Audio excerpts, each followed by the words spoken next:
My shit ice cold, Trey Young.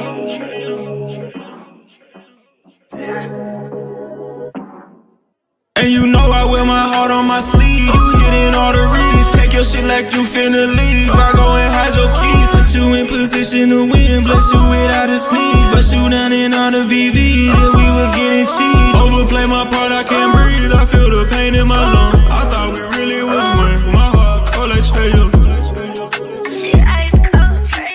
Overplay my part, I can't breathe. I feel the pain in my lungs. I thought we really was one. My heart cold like Trey Young.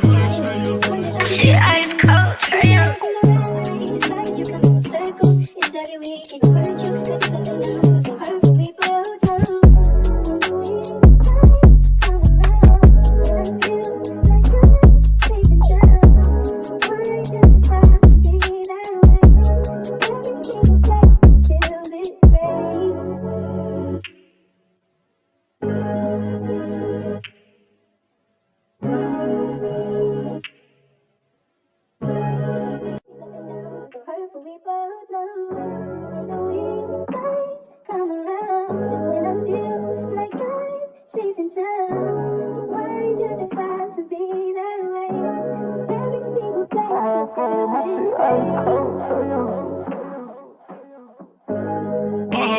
My shit ice cold, Trey Young.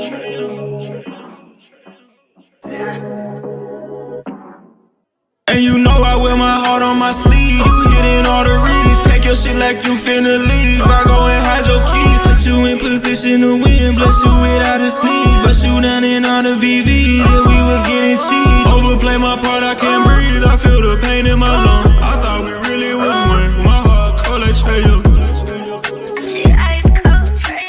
Overplay my part, I can't breathe. I feel the pain in my lungs. I thought we really was one. My heart cold like Trey Young. Shit ice cold, Trey Young.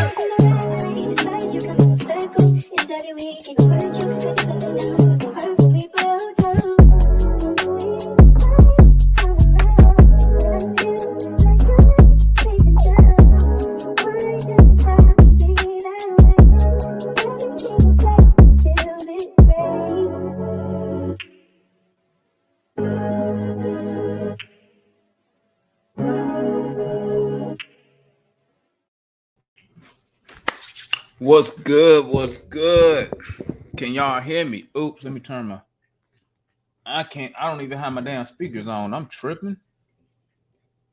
I can't even hear nothing. Let me cut my speakers on. What's good? What's good? Testing. 1, 2, 1, 2. Okay, the homeboy Sholo said he just did a cool 4-mile run on the treadmill. Can y'all hear me out there, man? Can y'all hear your boy? What's good, family? What's good? It's your dog in the building, man. Demond. You know, we talk Hawks TV. We talk Hawks daily. Off season, we talking Hawks weekly. You feel me? Just want to come and tap in with y'all, man. You know, your boy not gonna take up too much of y'all time today. You feel me? Just wanted to come tap in. Some Hawks news going on, man. They did a couple transactions. Well, one transaction. But besides that, in my opinion, ain't really nothing really going on right now with our Atlanta Hawks. We picked up the young kid. We released Bruno. Don't know how I really feel about Bruno being released. You feel me?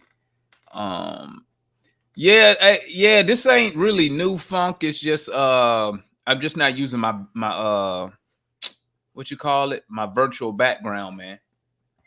I'm just not using my virtual background right now. So what y'all think? Y'all like it like this? Or y'all like it when I put the background up?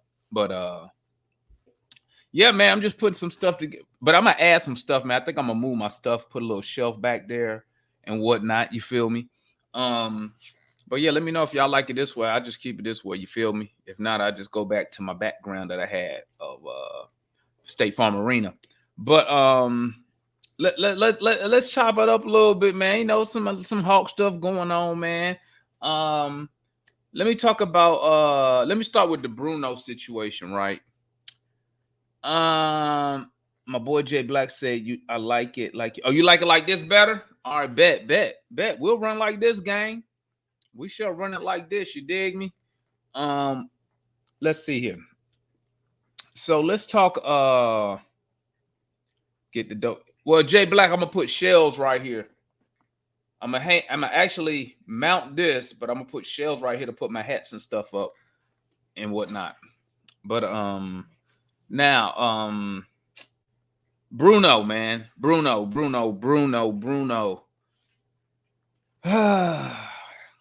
Don't know how I really feel about releasing Bruno, especially when we got Cody Zeller still on the roster. So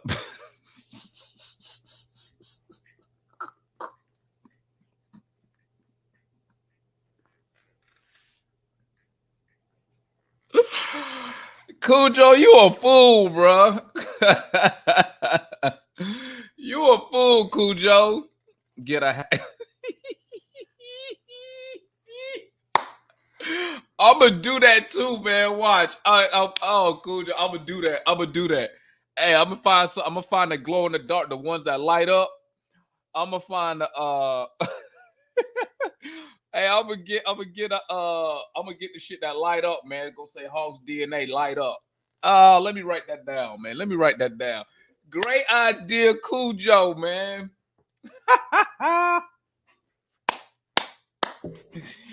Oh man, I gotta make that happen, man. Before I get into it, man, salute to everybody who tapping in right now, man. Listen, I know I ain't been up here in a hot second, man. I think the last show that I actually did was 2 weeks ago, I guess, or something like that. But gang, I'm gonna tell y'all, man, like one thing, I don't like to come up here and just waste y'all time. You know what I'm saying? And just talk about some minor things. Unless y'all want me to, then I'll do it. But like just to come up here and talk about one thing and it's nothing major, just to do a show just to do a show. You know, like I said, I don't like coming up here feel like I'm wasting people's time or wasting my time. You feel me? But hell, if y'all want me to come up here, we could rap about anything now. You know, we can always do a show if y'all want to discuss other things. But it's been about 2 weeks, I think, since I did one, 7 days, 8 days. I don't know, man. It's been a hot second, but I said, let me tap in with the homies, man. You feel me? But now let me get on Bruno real quick, man. I ain't gonna front, man. Hate this, the boy. Oh, produced by P said we don't talk about Bruno. Man, I hate to see Bruno go, man. I hate to see Bruno go. You feel me? Appreciate that, Rashad. Let me put that on the screen, man. We appreciate that, man. Glad that we can be entertaining to y'all, man. Listen, man. I don't know why, and maybe somebody else with a little bit more knowledge could tell me. I don't know why Cody Zeller is still on the team. If anybody could tell me, let me know. I do believe that Cody Zeller was just a throw-in to the Murray deal to make it official, to dot the I's and cross the T's.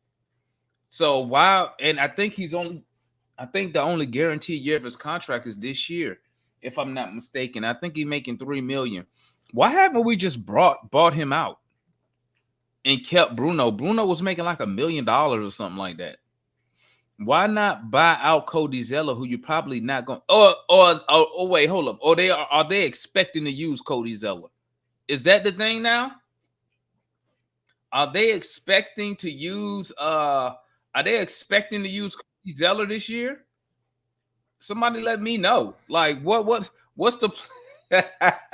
You say he got too much Hawks DNA, Cujo. Like, what's the plan with Cody Zeller? Does anybody know? Can anybody inform me? What? Yeah, I understand his contract is guaranteed, but you can buy him out. Like, what are we supposed to be doing with this guy? Does he even still? I didn't even know he still played. And I'm just saying, like, even though Bruno is a third string big man, we know we could get something out of him. as we saw this year when he had the game, when he had the opportunity to play. Now, once again, I'm not saying this dude's gonna be. I ain't saying Bruno's gonna keep Bruno because he gonna give us 20 minutes or something like that. No, but he not better than Cody Zeller. Am I tripping? Am I tripping? Bruno is not better than Cody Zeller right now. Let me look up Cody Zeller, man. Hold up. Let me look up Cody Zeller real quick, man. Let me share the screen so y'all can see what I'm doing over here real quick, man. Let me share this real quick. Let's look up Cody Zeller real quick, gang. Let's see what we got popping over here, okay? All right, boom. Cody. Let's see what this dude got going on, bro. 30 what? 30-year-old NBA center. Okay. All right. Let's dive into this real quick. Okay, they opened a different boom. There we go. Boom. Okay, let's take a look at Cody Zeller, man. Maybe he got something we don't know, man. Cujo said you thought he was 40. So let's look. Okay, 6'11". Damn, he only 31? He only 31? Bro, I thought he was older. I thought he was like 30. Oh, no wonder it seemed like he old. He got drafted in 2013. Sheesh. Now, don't get me wrong. I think Zeller was a young dog back in the day. Yeah, I think he looked like a bus driver. I think Zeller was a young dog back in the day, but let me see what he done recently. Let's see here. 4 minutes, 9 minutes, 2 minutes, 3 minutes, 4 minutes. 1 rebound, 2 rebound, 2 rebound, 2 assists. Yeah, he just here for a check, bro. He just here for a check. Let's look at the season stuff. Let me see. He ranked. He the 76th ranked center, man, in fantasy basketball. That's hilarious. What's his career? Damn. Careers 8 points a game. 5, 6 boards. Damn, this dude was a what? He was 4th overall pick. Damn, hold up. Oh yeah. Let's look at his 3. Maybe he can shoot the 3. What did he shoot from 3? 0, 100, 10, 0, 66, 27, 24, 14, 33. Wait a minute. What? He got drafted, young rookie. He started 3 games, started 45 out of 62. 60 out of so he has been a starter before. Well, yeah, I guess you need to be a starter, either 4th overall pick. Then you could see them. Okay, then that's when he starts switching to a bench role. 19, he started coming off the bench for real. Okay.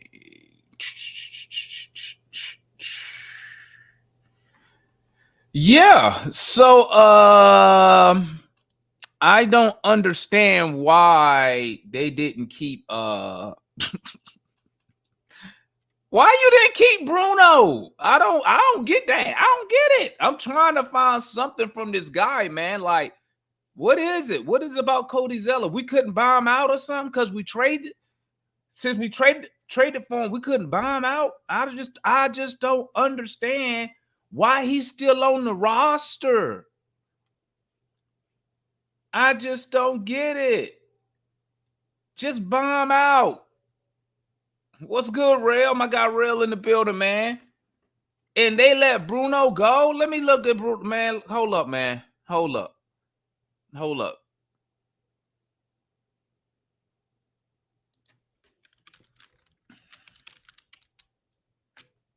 Hold up.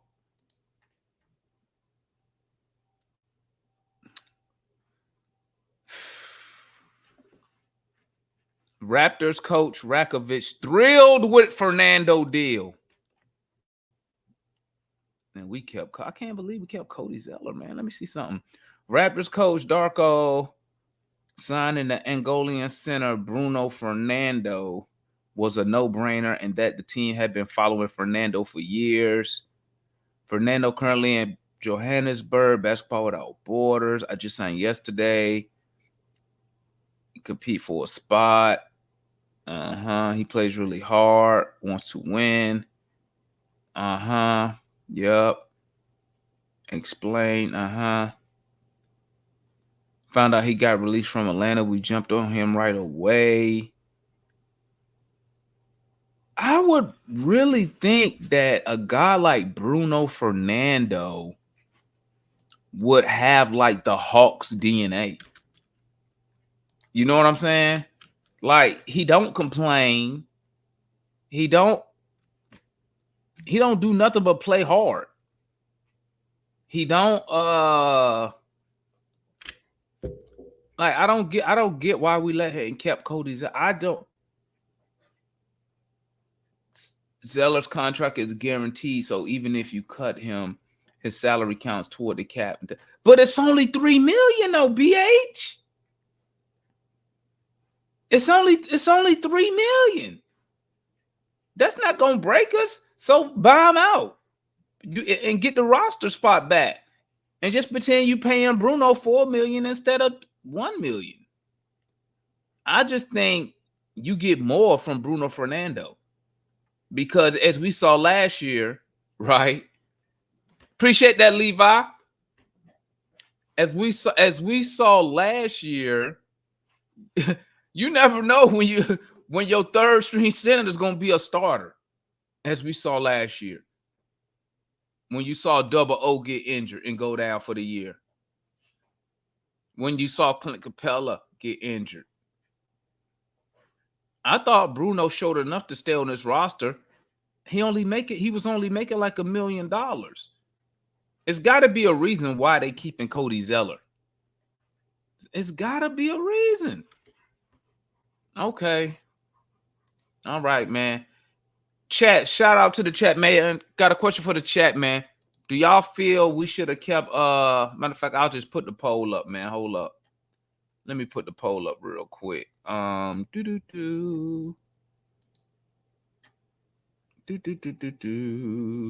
already got a poll up. Ooh, hold up, my bad. Let me stop this real quick. In poll. Okay, 37% still undecided on the Hawks all season so far. 33% good, 29% saying the off season is bad. Okay, let's put this poll up real quick, man. Let me see what the chat thinks. Should the Hawks kept Bruno and released? Hold up, should the Hawks kept? Yeah, should the Hawks kept Bruno over Zeller? Boom. Talk to me, chat. Put that up. Booyah, we in business. Talk to me on that. Talk to me on that, man. Talk to me, chat. You're in the tax if you have Bruno, regardless if you cut. So I don't care if we in the tax. Y'all know I don't care if we in the tax. I don't care. I want the best players that we can have on the team. But hey, like I tell y'all, I'm just a fan. I'm just a fan, man. You feel me? All right. Let's look at who would I want to talk about next? Let's talk about I seen a lot of Hawks fans geeking up for Bogey, man. I seen a lot of Hawks fans twerking it for Bogey during the Olympics, man. What's up with that?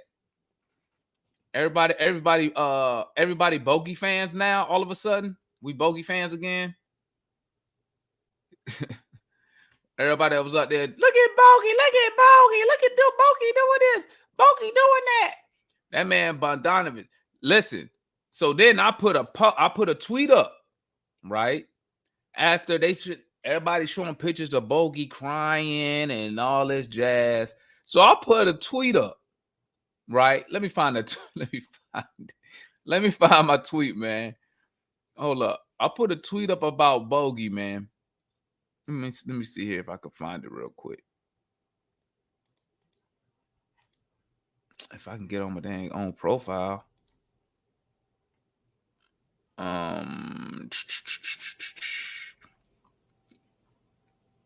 Okay, so I put a tweet up about hold up, let me share this real quick with the guys. Hold up.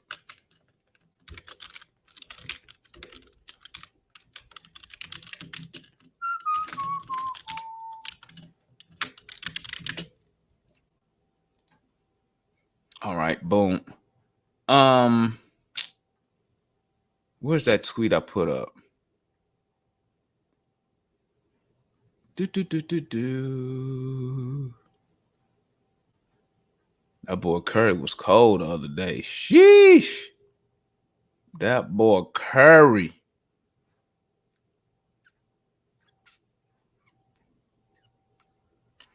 Hold on, I'm almost there. Almost. Oh, that's right. And Bogey said something else too.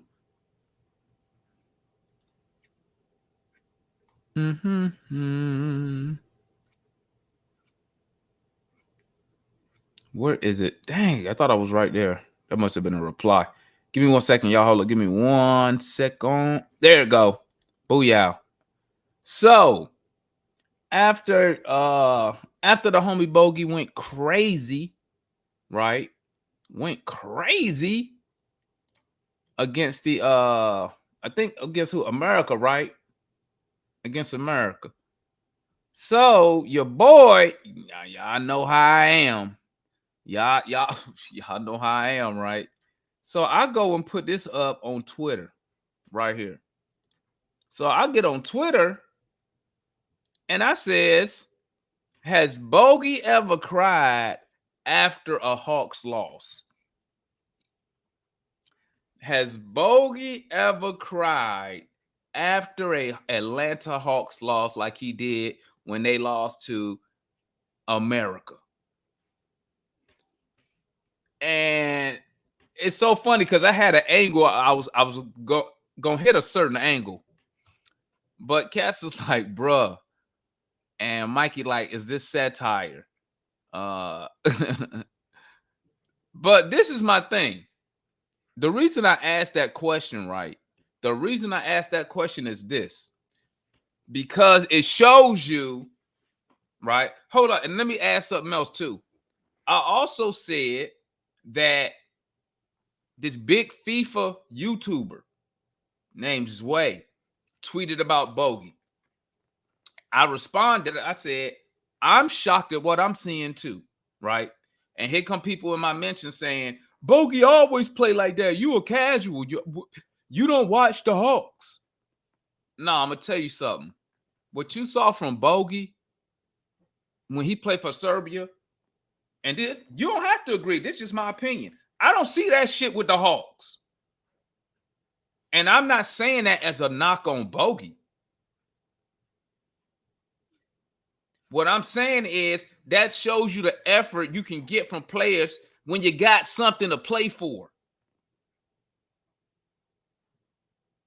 Bogey out there crying. Why? Because he got something to play for.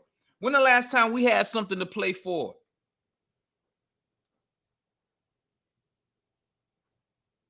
When was the last time we had something to play for? What? We gonna go back to the conference finals again? 21?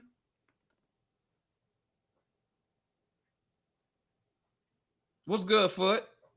What's happening, fellas? I just had to come on and talk about that, man. You see, oh, my bad, Foot. You see what happens when people are playing for something. We don't play for nothing. Hold up. Let me show you another tweet. Let me show you some. Let me show you something else that Bogey said. Let me show you something else that he said. That I'm like, wow. I'm fucking with Bogey right here on this one. Where is it? Let me see. Bogey. Hold up. Let me show you something else.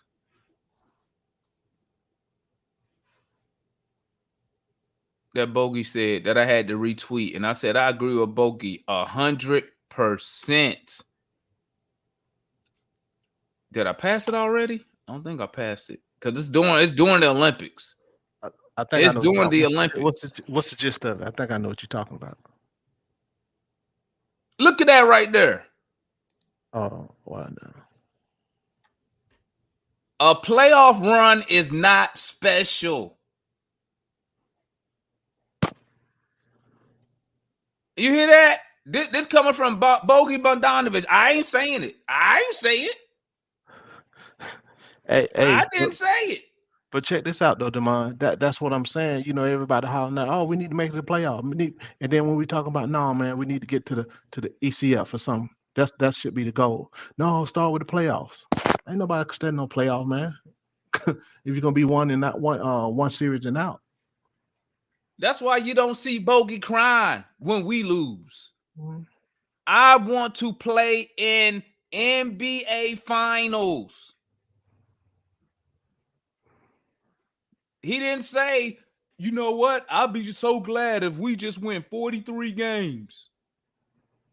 He ain't say that. That ain't me saying it, guys. This is a player on our Atlanta Hawks, an Olympian, a playoff run. Let me say it again. Is not special. I want to play in NBA final. Let me tell you something, man, and y'all can tell me I'm crazy, but I truly believe this. When people try to tell me, right, that you have to take certain steps to become a winner in the pro level, I think that's total bullshit. Yes, it is. BS. I think it's total bullshit. Well, you know, Damon, you got to rebuild. Then you got to build your team. Then you got to do it. No, you got to spend fucking money at the pro level. Let's be honest here. Well, here's another thing, man. If you look at the Olympic game compared to the NBA game, two different games. You see these guys going to play for their country, looking totally different. Specific, you know, Bogey too. He hit on it in one interview about the way they play. But if you notice, Bogey was in the flow of their offense, how they run it. What is predicated on? How do they play? How do most of these teams play? They got out there on both sides of the floor. Number one, right? They were physical. That's why US had an issue with Bogey now, because they was physical with them for right out the rip, right out the gate, and that ball kept moving, right? And they ran that 2-man game real well. They different. They didn't play dumb basketball, because you can't tell me that the U.S. got so many athletes over here, and talking about they compare with Serbia. Ain't no way in the world. You're supposed to have the greatest players in the world, right? Down double digits for most of the game. That's why I keep telling people when they keep talking about what a player could do. It doesn't matter what the player can do if the stuff don't fit. If the sum of the product doesn't equal greatness, it doesn't matter. Them dudes know how to play together. It's the deal, right? We're going to go get a shout out to Carlos real quick. Oh, yeah. Shout out to homeboy Carlos, man, with the $5 super chat. Salute to my guy. Bogdan got Jokic mentality. Foreign players different. Shout out Bogey cashing his 2.5 plus 3-0. He must where you was at, Carlos, on Prize Picks? You know it. Salute to homeboy Carlos with the $5 super chat, share some of his winnings with the channel. We appreciate that. We appreciate that, Los. Yeah, but them guys is Carlos making a legitimate point? Absolutely. Right? Absolutely. Yeah. Go ahead, for my bad. No, absolutely. Hey, gang, I dropped the link in the chat. The link is in the chat if you want to come tap in with your homies. The link is up. I even pinned it, so don't nobody got to ask me. I pinned it too. So, boom. Come tap in. Let's talk, man. Yeah, that's the difference, man. And how they play the game. They're smart. You know, when US finally got their thumb out their ass, they start trying to play a little bit better basketball, move the ball a little bit more. What I always talk about with these Hawks, it's the same thing. But the young cats keep talking about all this other stuff. You see what I'm saying? It's just basketball. So if you watch these Olympic games and how these teams played and competed, that tells you all you need to know. So if you want to come down here, dribble, ISO ball all the time, it ain't gonna work. We ain't winning nothing with that. We're not. I mean, I don't care who what's somebody's stats. Again, Bogey is on the Olympic stage. He ain't in the league. This Olympic stage, right? Doing that. But and then saw some people. Why can't he do it with the Hawks? Cause the Hawks done, bro. Bogey's not featured like he is on that Olympic team. True. You know, and see, and that's it's all about how you feature it. It's the same thing argument when people want to argue me about Clint. If you get more touch, he'll score more, but he's not the focal point. He's 5 on down. He's number 5 option on that team. That don't mean he bad. That don't mean any player bad. So when you tell me you need something out of somebody, okay, the ball got to run through him. You know what I mean? It does it does. Oh, he can't get it. No, the ball has to run through it. They got to make it a point to get him get all the players in a position where they're successful with scoring. Not he can't create. You know, like they talk about these wings can't create their own shot. Daniels can't create his own shot. That miss me with that BS, man. The folks don't know the game, and that's just what it is. Folks don't know the game. I And mean, that's how I see it, man. I saw Bogey out there with the Serbian team playing against America.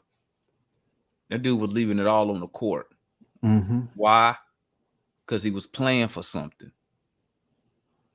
And that's what I'm saying about when I talk about the Hawks. Like a lot of our games it don't mean nothing. They're just out there, bro. It don't mean nothing. Because by the time the All-Star break come, you already in the bottom 5, bottom 7 of the league, record-wise, bottom 3 defensive-wise. So all those games after, like, do I really expect Bogey to put forth that effort for us to make it to the play-in? That ain't really nothing to play for. No, everybody does because they BSing out there, man. Ain't no dogs out there. They just out there making bread. That ain't nothing. We don't play. Our games don't mean nothing after the All-Star break. Let's be real. That's sad. Let's be real. And that's why I left that comment. That's why I said, bruh, Bogey look like a whole. I ain't never seen this shit from Bogey. And to me, maybe everybody else, Bogey. Listen, to me, his effort level was on a whole nother level. Once again, because he playing for something that matters. And he like who he playing with. How about that? Shoot. And then let me ask y'all this, chat. Let me ask y'all this. And for you too, Foot. How did y'all feel about the officiating and during the Olympics? You know what? I didn't even think about it much, to be honest with you, till you said something. So I ain't had no problem with it. It was, and that's a good thing. Because guess consistent. What? Yeah, it's always good when you don't know the names of the refs. Fans should know the names of the refs. Mm-hmm. You feel me? What's good, Mike? What's good, Darian? No, I just decided to do a show at the last minute, Mike. Come through. I posted the link is pinned at the top of the chat. Yeah, man, and they didn't call no little fluky soft fouls. You know, they pretty much let folks play. Man, listen. I'm so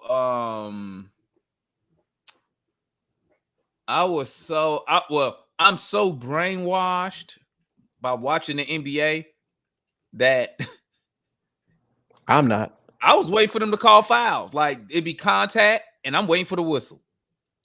Right? Mm-hmm. But there was no whistle. And I'm gonna tell you that shit almost felt like watching 90s basketball. Yeah. Well, you could be a little bit more hands-on, a little bit more aggressive. What's good, Darian? Yeah. What's going on, man? Yeah. Look at what Kid Sonic posted. What a lot of You us say, been look, talking we about. playing the Trae Young playbook. Let him try and cook, and then the rest of the players looking at Trae show. But when the ball move and everyone can cook and hit threes, then we can work. Simple as that. I blame that, but I don't even blame out. I put that on the coach. Quinn. That's what I'm saying. That's a coach job. The coach What's up, job Darren? is to put the players in the best What's position going on, for them Foot? to be successful. That's what But I I keep repeating. I can see why Foot gets frustrated now with the people movement and ball movement. Because you got to think, I mean, watching the Olympics, that's the best that we have. And then watching them go up against Serbia and France, I mean, those are players that we've never heard of. But yet the way they play, they're going up against the best in the NBA. And Serbia should have won that damn game. Yeah, they should have. No, they should. They ain't good enough. They weren't good enough to get over the hump, but yeah. But yeah, man, I mean, it's the style. It's the style that you play. I mean, listen, like I said, with the homeboy Kid Sonic said, I put that on the coach. The coach is the one who come up with. Quinn's supposed to be the offensive mastermind. Hey man, that's what we were told, right, Demond? The offensive savant, all this other stuff. The guru system. Yeah, that's why. This complicated system that take professionals years and years to learn. Just basketball, and it's like I always keep repeating. And as far as the officiating goes, I love the way they officiate the games. Hell, I like the way the WNBA officiates their games better than I like the NBA. Even WNBA is more physical than what the NBA is. If you want to keep it 100. Well, they say the NBA is more entertainment than skill, and that's what it is. That's what some players say. So I mean, hey, but I thought the Olympics was pretty good, man. The rest was good. I don't like the smaller court, but what I did enjoy was that the Serbia US game, was it? Oh, no, Serbia and France. No, Serbia and US. Is that the game I'm thinking of? Hold up, US versus France. Who did France beat to get to the final? Was Germany. Germany, yeah. France and Germany. That game right there. What I did like, by halftime, bro, it was only a total of 23-point shots put up, man, by both teams. Like you saw the ball, like actually going inside to the big man. He was touching the ball. And I would just now on some of the FIBA shit, like I don't like that knocking the ball off the rim shit. I don't like that. Hey, I kind of like it, man. It's put the element like in the game. You don't get to bounce the roll no more because they the big boys. Guess what? You got to be that on. Forget that roll. That thing got to be all net. Yeah. You know what I'm saying? Besides that, I thought the refs did good. I'll say watching the Olympics because I never watch Olympics. I don't pay attention to Olympic basketball. But it's my first time really taking time to watch some of the games, and it was very refreshing. It was a refreshing style of basketball considering I just watched Hawks basketball. So I have no complaints with the officiating, no complaints with really nothing that they did basketball wise at the Olympics. See, this type of basketball I be talking about all the time. Hopefully, people can understand it now. But it's but you know what? I think it's only entertaining to people who actually like basketball, and maybe that's why the NBA. Because in my opinion, the NBA really caters toward. Because in my opinion, it's more so-called casual, recreational type of basketball fans than it is like diehard. We watching all the games. We want to know what sets they doing. So I think the NBA they cater to the casual because they know people like me gonna watch regardless. So I mean, hey, that's how the NBA want to market it, man. So it's about marketing. It's about bread, bro. So and it's just like we know the NBA is scripted. Yeah, Yeah. Jordan wasn't gonna lose that dunk contest in Chicago that year. Yeah. Even though he missed the first Even time. Nick knew that. Even Nick knew he wasn't gonna win it on Chicago with Jordan in it. I mean, that's just what it is. I mean, hey, you can't home cooking. I mean, I can't blame him. But no, man, just that. And what's your guy? I'm still waiting. I ain't looked at Facebook much. Your guy trying to get what's your guy name in Serbia? Big boy, balling. For who? Uh, for Serbia. What the Jokic? guy? The one who dunked on LeBron. Was that Oh, you Serbia? talking about the dude from France? No, No, that's a no, dude from France. France. Yeah, France. Yeah, we done France. Yeah, that's a Hey French man, dude. hey boy, I love his play, his physicality, just how he played, man. And seeing when the guy was talking about what's the guy came out of college a couple of years ago, they wanted to know this is the guy you would want. I love his grit, his mindset. That boy, yeah, yeah. Somebody posted y'all, but I can't you boosted whatever name is. Yabu But said it. yeah, Yeah. Yabaseli. That's what it is. I like his game, man. I'm waiting for folks to tell me, hey man, Hawks need to pick him up. I'm waiting. But nah, he nice. I just love that he got an old school. So for people who hadn't really seen Charles Barkley play, that's how Barkley played. Just like that. Much better version. At 6'4". At 6'4". I'm So trying to find. Y'all see what Kamingo trying to get paid?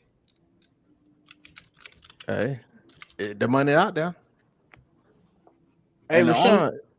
I'm looking at it because right here, okay, waiver wire revealed, and I'm talking about this because this might be something that's gonna relate to Jalen Johnson when it's Jalen Johnson extension time. What's good, Marion?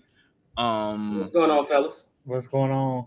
Let's talk. So Kaminga is talking about where's it at? Scroll. He trying to get Jonathan Kaminga. Hold up, I'm on the wrong screen. Let me pull this screen up real quick.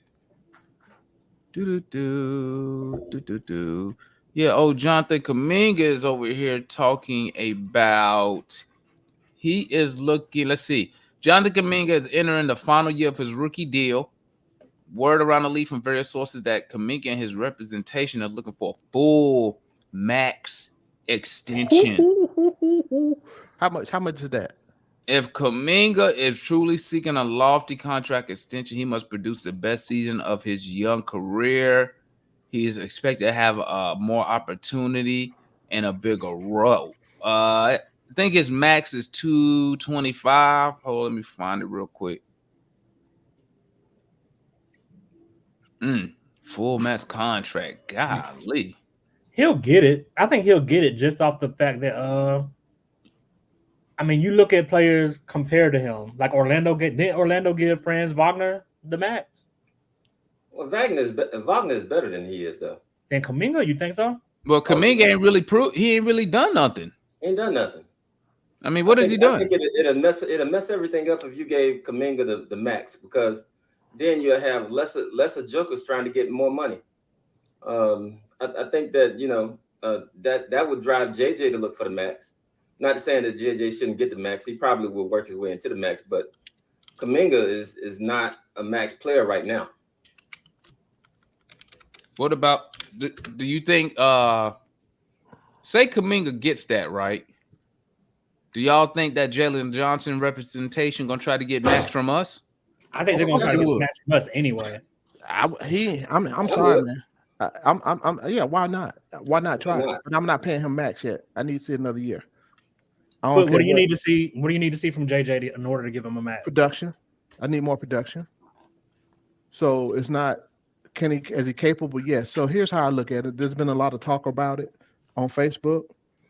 I'm not giving dude max just for potential. No, it's just too much this potential stuff. And look at Cody Zeller. I mean, he was the number one draft pick. You see what I'm saying? So JJ, been hurt, little issues. Can he do it? Can he capable? Yeah, I think he can. Is he ready to take that next step? I don't know that. So I'm done with this potential stuff on anybody. Go ahead and if I was JJ anyway, I wouldn't sign unless it's the max. I would take this year, prove myself, and get the most money I can if I was him, and just play the season out. But I'm not giving him max. I mean, he did no max work. What's up, Mary? You giving JJ max? If JJ could be healthy for 80% of the season and give us 20 plus, and I'll say 9, I'll give him the max. If he could be healthy for 80% of the season, he has to be 80% of the season. So hey, man, I love that board back there you got with the state of Georgia and the Hawks on it. So, Marion, you need him to play what, like around 65 games? Yeah, something over 60. I need 80. I need 80%. 65 games. Something over 65 games. Everybody gets something. Everybody gets hurt with something. Oh yeah, yeah. Oh, 65 games. Okay, I can get it. 65 games.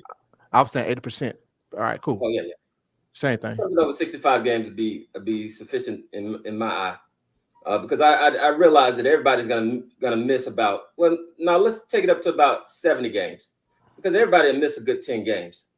But JJ has a history of missing a lot of games, and he just came off of missing 26 games. Yeah, you can't miss that many games and still consider yourself a max player. Yeah, he been missing them games in college. Yeah, he missed pretty much. He played with 13. But let me ask y'all this though. But it don't stop other players from getting max money. True. I mean, Kawhi Leonard, your Paul Georges, these dudes stay missing games. AD stay missing games. Well, for Kawhi Leonard, and they still get max contracts. So, and I'm only saying that to say, I mean, do teams really value like availability like that? Because you saw the contract Paul George. I brought up Paul George for Hawks fans. Hawks fans told me he can't stay healthy. Philly gave $200 million. For guys like Kawhi proved himself by taking the Raptors to the finals and winning. Paul George, he has been a playoff disappointment. I agree, and he has missed a lot of games. But they are higher echelon players. Yeah, different. JJ hasn't reached that echelon yet. I mean, he was 16 and 8.5. That's good. That's real good. But I think that to take it to the next level, he has to be over 20 and about 9. Let me ask you this. Say he doesn't hit your numbers, Marion, but another team, now y'all know we got him restricted, so we matching anything. Yeah. What if he doesn't hit whatever number that y'all have to give him that max money, but another team come and offer him max? Are you willing to lose him for nothing? You got to pay it. It got to match. For me, this is why it depends for me. If the Lakers pick hit and we able to go out and get Cooper Flag, then I will work out some type of sign and trade for JJ. Because I believe that Cooper Flag is better. But if the Lakers pick don't hit like that, then I will match. If that you think Cooper Flag is better than Jalen Johnson like right now? Yes. I think right now and in the future. Marion, if that Lakers pick hits, you'd let JJ leave before Trey? Yes. And when you say hit though, Marion, you only speaking number 1 pick though, number 1 overall pick. If we were to get number 1 overall again, then and it's evident that we're taking, and he's not injured, Cooper Flag, then I would probably take Cooper Flag, and I would look to move JJ. What position Cooper Flag play? You say he played the same position? Yeah, everywhere. I don't know. I might have to move more of a small forward, right? That man, what Cooper Flag 6'10", right? I think he's 6'9" or 6'10", 240, something like that. Damn, he that big? Yeah, he ain't. Hold on, pause before y'all start. Pause before y'all start that bullshit. He nice like that, but that's crazy. That's a good. Let me put that in the chat. Oh no, I'm lying. He's 6'9", 205. That's why I thought small forward. 205. Okay. But He you know they're just gonna put about 10 He pounds on. plays. I He said, plays way bigger than that, Marion. Though He does. yeah, play I bigger. said like this though, Mary. I get what you're saying, but I don't know if I'm gonna. So for me, it's gonna depend on what I see this year, right? You know, let's say he don't reach to where I think he should get max, but as far as and he won't max, I, he's close. He's close for me, but I'm not. I'm just looking at the size, right? And I'm gonna trade Trey. I'm gonna get rid of Trey before I get rid of him. I think. I'm yeah. I'm gonna have to get rid of Trey. I'm gonna have to figure something out. I want to keep him. I want to keep him, and yeah. But we'll see, like you said. So if the pick hit for number 1, you're willing to let JJ leave for nothing? Not for nothing. I said I'll work out some type of trade. Oh, sign and trade. Yeah, some type of trade or some type of sign and trade. I think you're gonna let. I think you're gonna. Darian. That's the point. No, Is Cooper Flag better than Jalen Johnson right now? I don't think right now. Your opinion? No, I don't think so. I don't think not right now. Oh, okay. I gotta agree. I think he's. Yeah. I think he's good. I think who in the chat gonna co-sign with Marion today on that Cooper Flag take? If I can say this, he has better potential than JJ had coming out of college. I'll say that much. I agree with that. He looked better than JJ coming out of college. He was better than JJ coming out of college.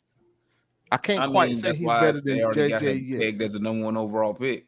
Hey, I understand. Like, so people already know he going unless he get injured. Shit, probably if he get injured, he still probably. But see this I always look at it. If you ain't never played in the league, I'm not going to say you better than somebody that's already in the league and played. That's how I feel. Until you get in the league and give me some games, I'm not going to say you better than an NBA player. That's just, you know. Well, here's another question. I think you already said it, Foot. I think because I'm reading what Rashad said. If that Laker pick did hit for number 1 overall, you gonna rebuild for real? Because that'll give you. We already rebuilt.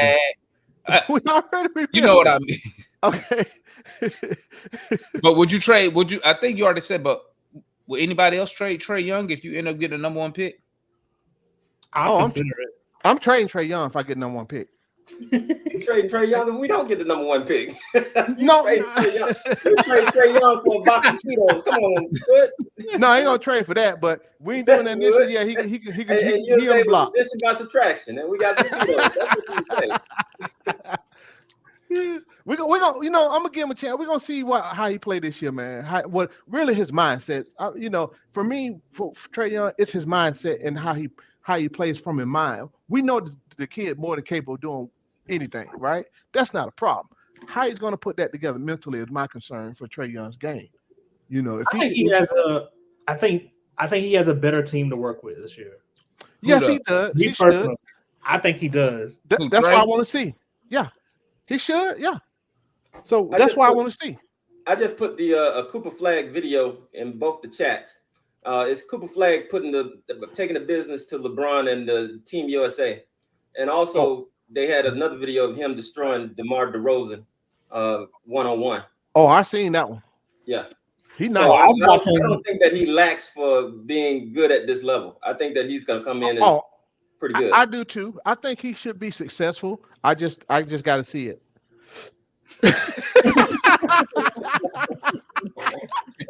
Rashad, I know how I think about you, man. Yep, you right, buddy. You right. Hey, you can change that to the finals, not the conference finals. If we get to the finals, but still trade. Hey man, hey, look here, man. I'm keeping it going. I'm keeping stuff moving, consistent. Let's win. Now, if I get no, it don't care. It don't matter what pick I get. I ain't trade Trae Young. You know why? Because at the end of the day, Trae Young, even if you don't think he is a number 1 option, he is a championship piece. Yeah, he's a piece. Absolutely. You take him and you put him on certain teams, they're a contender. Yeah, he's not a superstar. So I'm not getting rid of Nah, because you need championship pieces. He is a piece. No, like I said, regardless if you look at him as a number one, a number two, a number three, whatever, I'm not getting rid of. I'm gonna continue to add to the team. Let me say this. So people got misunderstand. So he's a championship piece, right? This is not a championship team yet, not even close, right? If we now, hey, we might surprise some people. Like I said, I expect good things out of this team this year, but it all depends on what the hell Quinn does, right?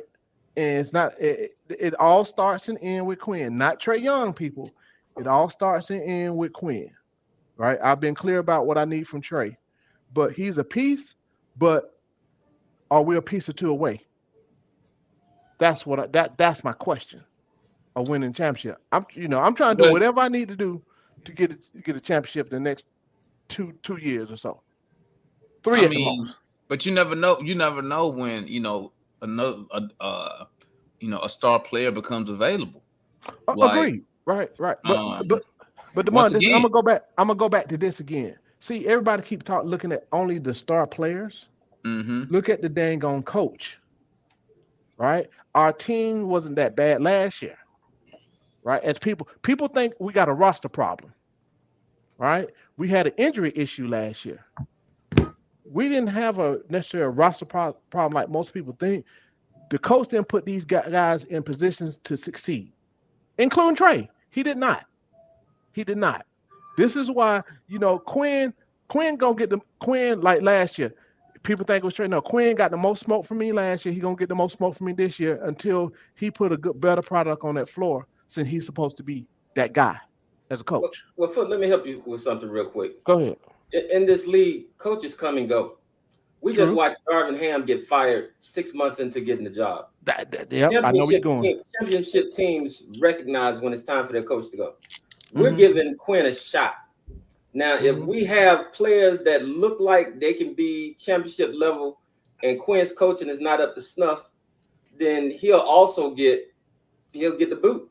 He should get the boot. If the wrestlers are serious about making this a championship team, then Quinn would have to get the boot if he's not pulling his weight. That's all it is to it. That's facts. But let me ask you this: was Darvin Ham made the scapegoat? Definitely. Or he it's deserved. A players' league, though. It's a players' league. Exactly. So that's so we agree. Yeah, and you're exactly right. The players control everything, so it ain't even gonna matter. No, it don't matter. It's a players' league. But when we say that, what we're saying is that the players are making so much money now that you don't give up a championship piece just because the coach is not able to coach it. Okay. Right. So let me respond to that. So that championship piece need to do something different. That's all I ever asked for Trae. And I'm not telling him to change his game. Play more within the game is what I need from him. Because he can do it. He showed you. Right? So that's why I be on him. So for the people think we can win, we can go to the final. I'm going to say get rid of Trae. No, I'm not. I'm a realist. I want to win. So I've been following this team 40, how old am I? 45, 46 years or whatever. Hold on. Since I was 6 or 7, something like that. I can't remember. But anyway, I'm trying to win. So my issues, y'all may think I'm quick. Yes, I am. Because I'm tired of watching this right here. I'm tired. I'm tired of watching it. Marion tired too. We trying to win. So I don't care about, I ain't finna hold on nobody. It's going to be based on the players, the type of players that we get in and see. It's more than just skill. It's how they're going to fit. Right? So, and that's the challenge right now, man. You should be liking what Landry doing right now then. Well, I told you. But see, here's the thing. I already told y'all when a lot of people, Landry, I said, I kind of like this team that he put together. I had to give him credit. I don't know if I'm going to give him credit or his consultants credit. I like the direction because he does some dumb stuff. I like the direction of the team. That's why I said, hey, get these guys in and let these young guys play. Start over. That's the reason why. Because I like a lot of people don't. They think I like what I see. So now let's see what we can do. I'm gonna give Marion a little props. if we can stay healthy. But I don't care nothing about that because you got 15 dudes. They need to come to play, right? So we should see a better team as big, even with Cody Zeller. This team should be way better. This team Our should be fit way should be better. better. Our fit Yeah, should be better now. yeah. This Yeah, team we should got a be better fit. on both sides, right? So that's why I said it got a lot to do with Quinn. I hope he don't stump with this dumb stuff, this dumb offense and dumb type defense. That's my concern right now is Quinn. It's not Trey. It's Quinn. I know What's I get good, on Mike? Trey. Oh, Oh, my what's bad, up, Flo. Mike? Would you finish? My bad. Yeah, no, it's fine. Let Mike get in some. He What's he good, been Mike? waiting. Yo, what up, fellas? What up, fellas? What up? I was just Chilling, man. Mike, you didn't tell me you were jumping hooping this in. morning, man. Oh, yeah, my bad, man. It was kind of last minute, man. One of my little cousins hit me, or whatever. Younger with the boys, they too young for me, man. Old, I'm tired now. Man. Okay, my one young cousin, yeah, he actually had to make me work because he taller than me, and I think he what about 22, 23 or whatever. You know what I'm saying? He played ball and stuff like that. And then we was main thing was working out one of my other young cousins or whatever. He like 15 or whatever. We go to Dutch Town. He trying to Okay. get started on basketball and stuff. Starting out a little late, but I tell y'all, but this nigga 15 years old, but taking step backs and side backs and stuff like that. He 15 and he my height already. And to be honest with you, he actually heavier than me too already. And I'm just like, I was like, bro, you about to get mad at me, man. And like even make me feel old. Was like, nigga, stop these step backs left and right. Like that was frustrating. But anyway, I just wanted to talk, what I'm saying, that Olympic stuff and everything like that. But y'all was touching on that. Go ahead. What's But your anyway, thoughts on it, man? What's your thought? I'll start off with you like this, then, Mike. Give me your thoughts on what you saw through the Olympics. Obviously, we're just speaking basketball. Thoughts of the style of play from the countries.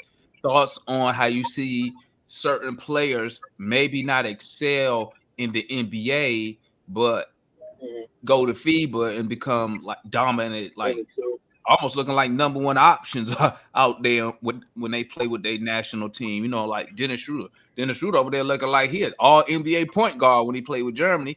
He come over here to the NBA and he a backup role point guard. Like it's crazy, man. So you just give me your whole thoughts on the whole Olympics, man. Basketball. Oh, I mean, I think it's a lot like Dennis kind of shared about it or whatever. I think I don't know. I mean, I don't want to say it's less politics because they have their roles and their hierarchy and stuff like that. But I don't know. I almost feel like it's a lot more politics that play in like states basketball. You know what I'm saying? Like, I feel like a lot of times in the NBA or whatever in general, like you got guys who really can score. You know what I'm saying, or really can do stuff, but it be politics, bro. Like everybody just don't have the green light the same. You know what I'm saying? It's just not made for you because so and so make so much money or whatever. So you got to kind of like wait and fill your time. And then as you listen to these retired players, as they more and more have these podcasts, it's like that's kind of the thing or whatever. You know what I'm saying? Or whatever. Like a lot of guys, they can hoop. They just got to kind of bide and wait till their time until they in that position on the hierarchy or whatever to take the most shots or whatever and be the focus and stuff like that though. But I personally like the FIBA play. I don't know if I can just watch. I don't know, you probably know the name of these leagues or something. I'm not saying I'm finna just turn on one of these leagues and watch like every single game and all the teams play per se. But on the like Olympic like world stage, when everybody formulate their best, you know what I'm saying, to represent each country and stuff like that. Oh, but I love this jump, man. I mean, personally, I always like watching Olympic basketball. Even back in 1996, the 96 Olympics is the first Olympics that I remember, and I can like, you know what I'm saying, really remember. 96 Olympics. 92 Olympics, I was what, 5 years old, maybe? Yeah, born in 87, 92 Olympics, I was like 5 Damn, years I'm old, man. old. So I don't remember. Yeah, you old, bro. But yeah, I don't remember that crap, bro. I don't remember that crap. But 96 Olympics, especially it being in Atlanta, like that's the first one I really remember. And that kicked me out really watching. Like I always watch the Olympic games, you know what I'm saying? Even during the blocks. Because back then we'll be up by 40 at halftime. And I still watch the jump because it's just dope to see a collection of like our top players playing together just dunking on me. You know what I'm saying? I don't know, just going up and down the court. But since the 2000 mark, bro, like I don't know, Damon, what you've been looking at, dog. Like since 2000, bro, these world games been competitive, dog. Like folks talking about now, the whole point of the Redeem Team was because we lost in 2004. That was the whole point. It woke everybody up. So since like 2000, bro, and like it shocked me to hear some of the older heads keep acting like, oh, we supposed to dominate. I'm like, what have y'all been looking at? Since like the 2000s, bro, these world games have been competitive. If we don't send the best and also too the best that can fit together as well, bro, we can lose easily. A lot of it is because of like the world has caught up. And I know everybody say that, but the main thing people got to understand is that the world has caught up when it comes to their infrastructure. You understand? Like here in the States, we might take what's the word for take advantage or look over the advantage that we have compared to the world, especially when you're talking about third world countries or close to it, developing countries, or even when we know football, soccer is the #1 sport in the world. These other countries not necessarily having basketball courts built like that, especially in the 80s and 90s and stuff like that, where it's just hooping on the regular. Like you've seen that kind of grow over this new millennium because also too, you had your Mutombos, your Sabonis, your Hakeem Olajuwon. I don't know, probably even Petrovic or whatever. I ain't really watching, but y'all can tell me about him. Bro was a hooper, right? I bet you after he been in the league, I'm saying after he been in the NBA, busting Jordan, shooting J's in his face and stuff, he went back home, and I guarantee you, he set up a basketball court, and he started to kind of feed it. So the infrastructure for basketball across the globe is growing and developing. South Sudan, that's a prime example. Them folks said they don't even have an indoor gym. Their gym is in process of being built, and they were playing ball off of straight outdoors. American actual hoopers, but you know, especially this age, these niggas bougie. All they can do is play indoors. They ain't trying to go outside. That's it. And them boys outside the whole time, elements hooping. I'm sure it ain't cool. If I can add something, it's a video of the Chinese kids out there on the top of the building on the court with no shoes, late for laying everything. Hey, there's videos of courts and of clay courts in Africa. Exactly. Bruh. And they makeshift stuff trying to get it. And then too, bro, it's like it's a ticket, dog. You feel me? When you coming from certain countries, well, you know they finna go hard at hooping or whatever it is and try their best at it. And then also too, when it comes to the world games, truth of the matter is the world, the entire globe, have a little bit more patriotism than Americans do. I mean, especially in today's age. A lot of it is because we such a melting pot and everybody first generation, or they feel this and that way, when literally probably every other place on the globe, everybody like nah, like you Chinese, bro. That jump in that way for like, you know what I'm saying, a long time. You feel me? You Serbian, bro. You feel me? I mean, it might be some little lines, isn't like the Sudanese people or whatever. Like, okay, it might the South Sudan part new, but they're that for like years and years on end. So it's a lot more emotion and a lot more dare when you playing and representing their country, bro. Like that's why you see Wemby crying, you see Bogey, you know what I'm saying? Like he really, like, people gotta understand Bogey played he was in the 2016 Olympics and won silver. Like Bogey is that guy in Serbia. Jokic just came along. Bogey was that guy before Jokic. You know what I'm saying?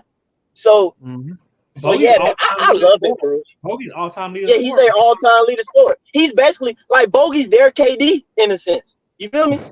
Like, like you want to talk about their like global like doing some stuff. Like he's the one who been there since basically a youngin, coming out there hooping who they lead on. The only reason why Bogey probably ain't got no gold is because of the U.S. I mean, it's just simple as that. It's because of the U.S. That's probably why he ain't got no gold. You guys don't sound like. Let me say something I guess real quick. Hey, Dave said y'all not Atlanta.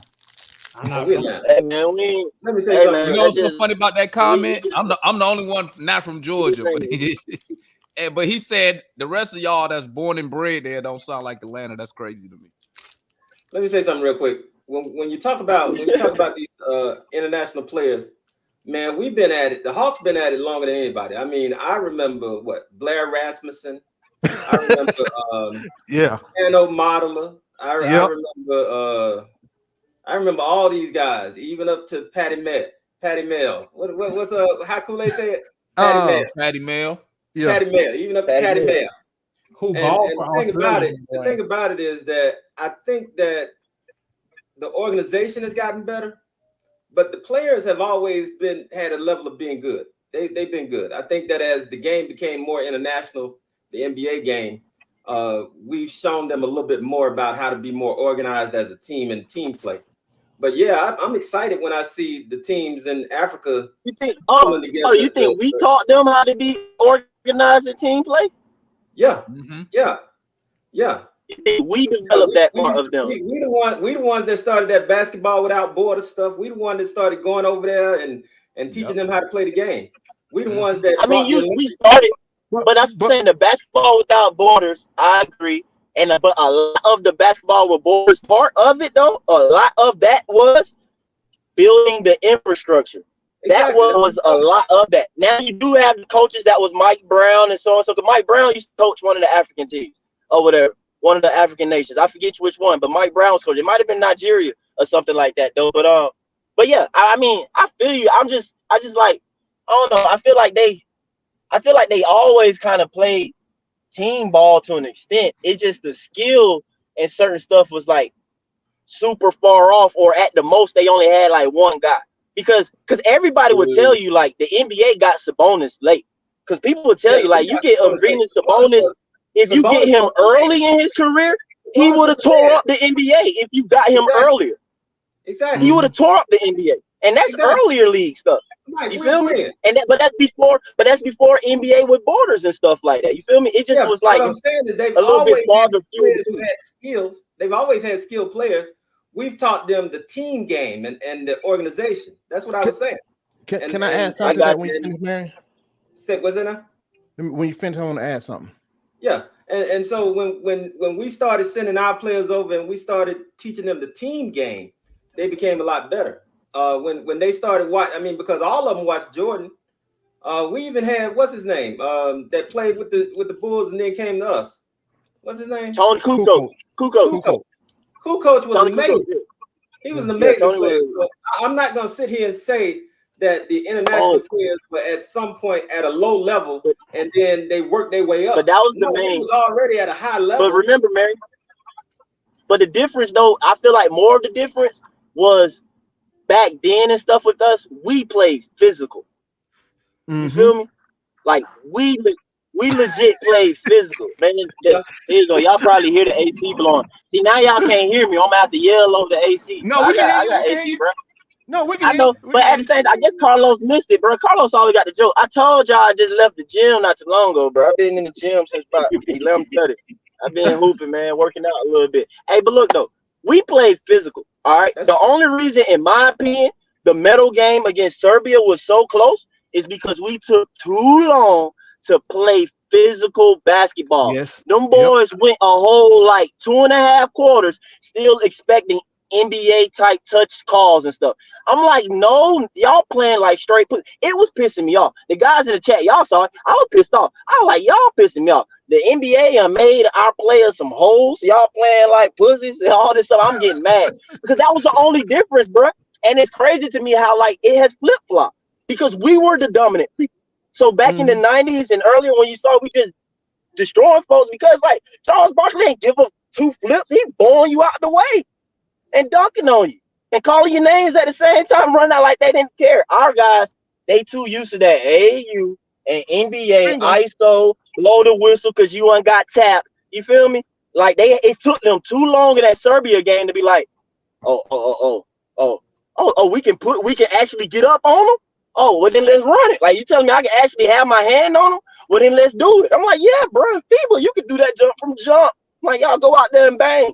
And they took too long. But once they did, we outscored them boys. Once they started playing physical, the defense, everything was on lock. Then that's the only thing about it. Like them boys just got to know they got to play physical from jump. If we do that, I think we'll blow teams out. France, we let them back in the game because, in my opinion, they let that energy down. They didn't play with that high energy and physical on both ends the entire time. They started to let up a little bit when we buzz, you know what I'm saying? To kind of like go through the motions, like, and then it got close again. That's because they didn't let Tatum play. They took Tatum out the game. He was the energy. Him and Man, Halliburton. stop. Halliburton Man, and Tatum are the energy. We boy, didn't play him. stop. Hey, Boy, what do stop. y'all think about this Hold on, whole? let me What say y'all think this about this Tatum thing, real quick? before I forget. Let me say this before I forget. One thing that we're not talking about is their development league, right? We got the G League, and then we got this overtime elite. These dudes playing professional ball at 13, 14, 15, right? So they're playing the basketball the right way. That's the difference. We got these kids in the AAU every other week, every weekend or whatever, just run up and down the court throwing lobs and stuff. And their skill set is pretty low. That's why you see guys like JJ, all them other guys come in hella athletic.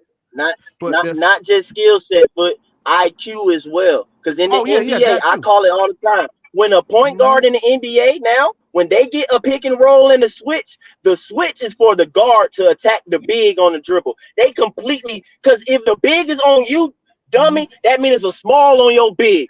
In international play, that's going to the paint. That's not no pull out ISO, let me attack this big. Why? Because they got somebody in the paint because it ain't no 3 seconds, so you can't do the crap to even begin with. But I hate that jump, bro. It's the most selfish thing about today's point guards, bro. As soon as they get a switch, they just like, oh, it's my time to go. Like, no, nigga, throw it to your big, and he should be in the front of the rim for an easy and one. Like, but Mike, you're forgetting a lot of these point guards. I mean, they don't know how to make an entry pass. That's what we're talking about. That's my whole point. I mean, yeah, they're not being taught this stuff, right? They don't understand the IQ. They don't understand the game, so they come do whatever they want. Even from an offense standpoint, all this step back stuff, 3 steps to the side, step back, and all this other stuff, man. It's just, it's entertaining, right? But again, this is why these players come out 1 year of college. They take about 3 to 4 years to develop into a decent player, like a JJ.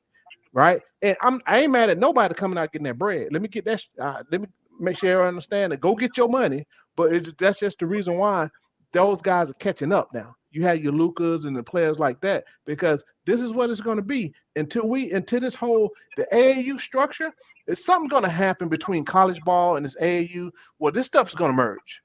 You might as well just go ahead and make the overtime. The ball started it. Now you got overtime elite. I think this thing gonna continue to morph, right? Why am I going to school? Hey, here go Dennis on that said topic. About? Yeah, let's see what Dennis had to say on that topic real quick, gang. Hold up, real quick. Boom, boom, boom, boom, boom. Oh, hold on, my bad. Let me bring it back real quick. Make sure you had sound on. Yeah. So we gotta get that We Talk Hawks gym meetup going, man. So I'm ready for it. Hey man, I told y'all let me know. We'll let you know. But we're gonna do the official when the month touch down. That's the more. Here you go. Let me start it over. European basketball, I think, is the more. I gotta be careful here. I think it's. European basketball is no entertainment. It's straight IQ basketball, straight coaching, and really, really high IQ guys who know how to play the game. And Serbia, Greece, Spain, France, Germany. There's so many teams out there who knows how to play, who is athletic, and I think it's a lot of people from Europe in the NBA who make some noise. Slovenia with Luka Doncic is one of the best players in the world. Of course, the USA is one of the best leagues in the world, or is the best league in the world. But European, they come in for sure. European basketball. What's your thoughts on what Dennis just said, man? Facts. I just want to make a correction because I keep hearing this part is solely one place. I think it's beyond Europe. Okay, I wish he used the word world. You know what I'm saying? I just think it's beyond just Europe. In Europe, that's all. But other than that, yeah, I agree with you. I think that it goes back to what Foot was talking about in terms of the system that these guys are coming up in. Because right now, what happens is they're declaring that you're a star, you're part of AAU team, and that player who's declared a star, he's not working on team game. He's not working on basketball IQ. He's working on how many times I can dunk, how many times I can shoot the logo three, how many times I can make a globetrotter pass. But he's not working on the how to play the team game part. And that's what they have on us, because they've been focusing on the team game since Bird and Magic was there. They watched how Bird and Magic ran their teams, and then they look at us, and we've forgotten, because we're so caught up in, as some people say, the entertainment. We're so caught up in the dunking. We're so caught up in, I can dominate the game because I can get 65, like Al Jefferson, scoring 65 points per game as a high schooler, and then when you get the pros, you can't really do a whole lot. I was going to touch on that, Mary. Question, Mary. Y'all correct me on this. I don't know. I'm kind of assuming from putting stuff together and like paying attention to the world how it is. Another thing I think might be the case is that our guys, our youth, you tend to get a false sense of like where you are. You know what I'm saying? Like you're just saying, like I will go off in high school and stuff like that. Like I don't think their guys or their players play amongst their actual peers until they play in like a world tournament when they playing on the U17 or U19 team. But I believe outside of that, they basically are playing with adults and older people and a ball club and going against, you know what I'm saying? They're not necessarily constantly only playing against their age level and peers, to where you get this inflated thought process of like, oh, I've arrived, I'm there. That's why like majority of well, I did it myself, but majority world players, when they getting drafted to come into the league, their stats be horrible. Like you can't go off of what they average in like the world leagues. Like almost all of them stats be like stupid low. And you be like, huh? If you comparing them to like a top player that's supposed to be coming out of NCAA, you ain't taking nobody out of NCAA with no less than 10 points per game or something like that in the first round. But the world guys, it's like they kind of understand like what it is they're going through. So that's a little more understood. It's like he only averaged like 8 or something like that. It's like their infrastructure for how they bring up athletes is kind of like Foot saying, it's completely different than ours. I mean, I think, and I could be wrong, but they kind of model their shit after their soccer academies. They got basketball academies and shit like that. Yep. Right? Yep. There it is. We don't have that shit over here. It's kind of like you said. It's kind of like Marion said. We work on the shit that gets us paid, dunks and scoring. That's about it. Don't worry about the IQ. It's because it's like this, man. When you don't have the draft, right? No, let me say it like this. So when they say the younger players are watering down the league, right? I don't agree with that concept, because at the end of the day, the executive don't have to draft said young player. You don't have to draft the dude that's 19 years old and he plays 6 games in Kentucky. You don't have to draft him. But you know what you have to do when you do draft them? You got to develop them. That's it. Right? And now, guess what? When you draft a guy, let's use Richard Say as an example, right? So your draft position just puts unneeded pressure on the player. Unneeded pressure. Why? Because one, us as fans have been accustomed to saying your draft position determines a couple things. It determines, hell, the first thing us fans start thinking, we putting on expectations on players. When you drafted 1 overall, when you drafted 2, 3, and 4 overall, we put expectations on players, all because of the draft position. Even though your team may not have needed the number 1 pick. And in Europe, when you don't have a draft, you rarely mess up on young talent. Why? Because one, you getting them so young, it don't cost you nothing. So you're not making a multi-million-dollar investment in a 19-year-old that you just saw play 1 year basketball. Two, you can get players as young as 6, 7, 8 years old.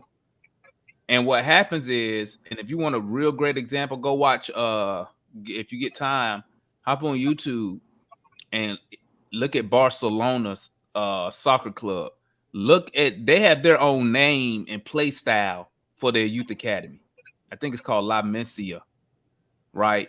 You come up, basically what they tell them, you're going to come here and you're going to learn to play the Barcelona way, because this is how we play. Possession style of soccer. This is what we do. And guess what? If we could get that over here, that allows a team like the Hawks. Now, you can go out there and you can see who really can scout. Now, they're probably going to put, since it's America, you're probably going to put some age limits, like, they got to be, 12 before they can go to academy, whatever. But MLS already does it. If y'all follow MLS, Atlanta United, they have their own academy. Yeah. Only difference is in Europe, when you go to their academy, you do everything with that academy. You go, as a child, you go to school with the academy. Right after school, you go to practice. You all on the same campus. You don't leave the campus. Unlike in America, which I don't blame them, because I wouldn't do it either. My 9-10-year-old ain't staying on no damn campus, and I ain't there.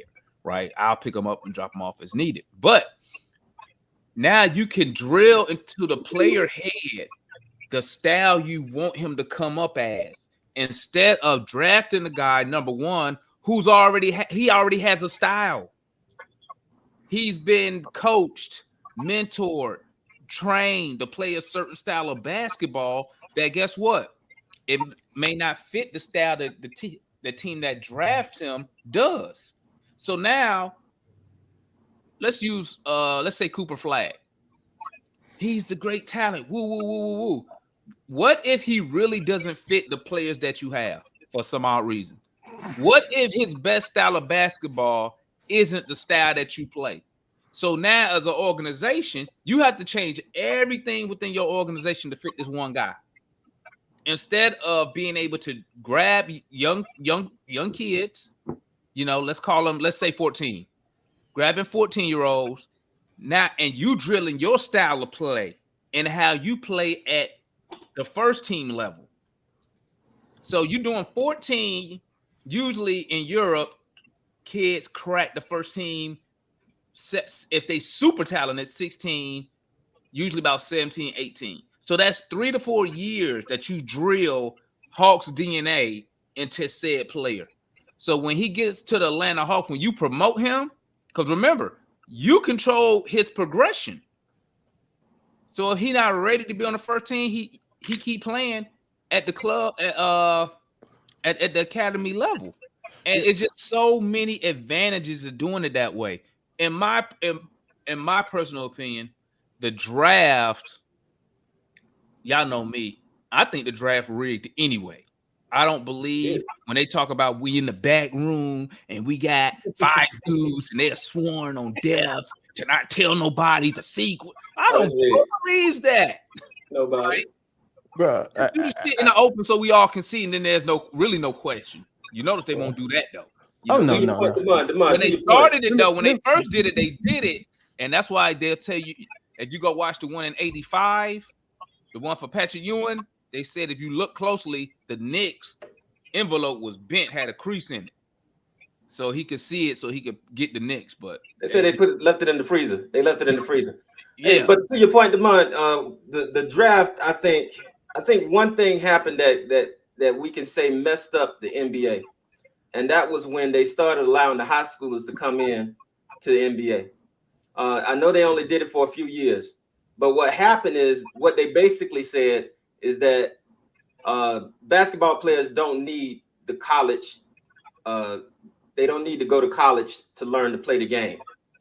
And even though they've done away with it and say you have to play 1 year, what is that 1 year? That 1 year is just nothing but a guy that's waiting, bidding his time, showcasing himself because he knows he's going to be drafted. Like Cooper Flag already knows he's going to be the number 1 pick or top 5 pick.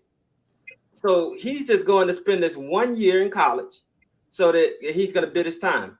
But what's not shown is that you got players in college that learn the team game. If you spent more time there, you would learn how to play the team game. You would learn all of these things, and then you could go into the pro game a lot better. That's why they developed the G League, is because they realized they were bringing in all these young players that really didn't know how to play the game. So we got to have something on this level so that when they get here, we can train them and give them what they missed by not going to college. But here's Right. the thing, Hey, Barry. question- Here's the thing. question Here's for the you guys, thing. Let me though. add to that real quick. In Okay, Europe, y'all answer you know, my in question Europe- real quick.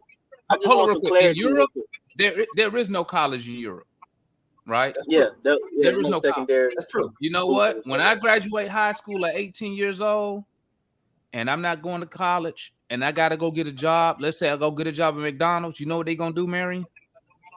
When they hire me, they're gonna train me, right?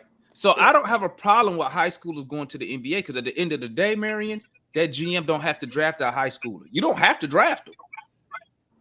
So you got to put some of that onus on that executive. If I'm an executive and I see an 18-year-old coming out of high school, due diligence is telling me this: hey, this guy already checked certain boxes. These are boxes I need checked. The boxes that I need checked, can I train said player to get those boxes checked in the proper amount of time that I need so this dude can be successful 2-3 years down the line? Fellas, let me get one thing in on this. Let me get one thing on this. And it's talking about the world and talking about what happens outside of the United States. Outside of the United States, for most of the countries, basically, when you are in elementary school, they've already determined your future. I know this because we deal with a lot of college students, and in order for them to go to college, they have to do something in elementary school that prove that they're college worthy. Otherwise, they're just going to get shipped off. They're just going to get shipped off into farming. This is in India. This is in Africa. This is in other places. They're going to get shipped off into farming where they're not going to be able to go to college. And I would assume it's the same thing with basketball. If you're born and you got the genetics, or if your parents got the money, one of the two, you can go and be a basketball player, and they'll put you in that system.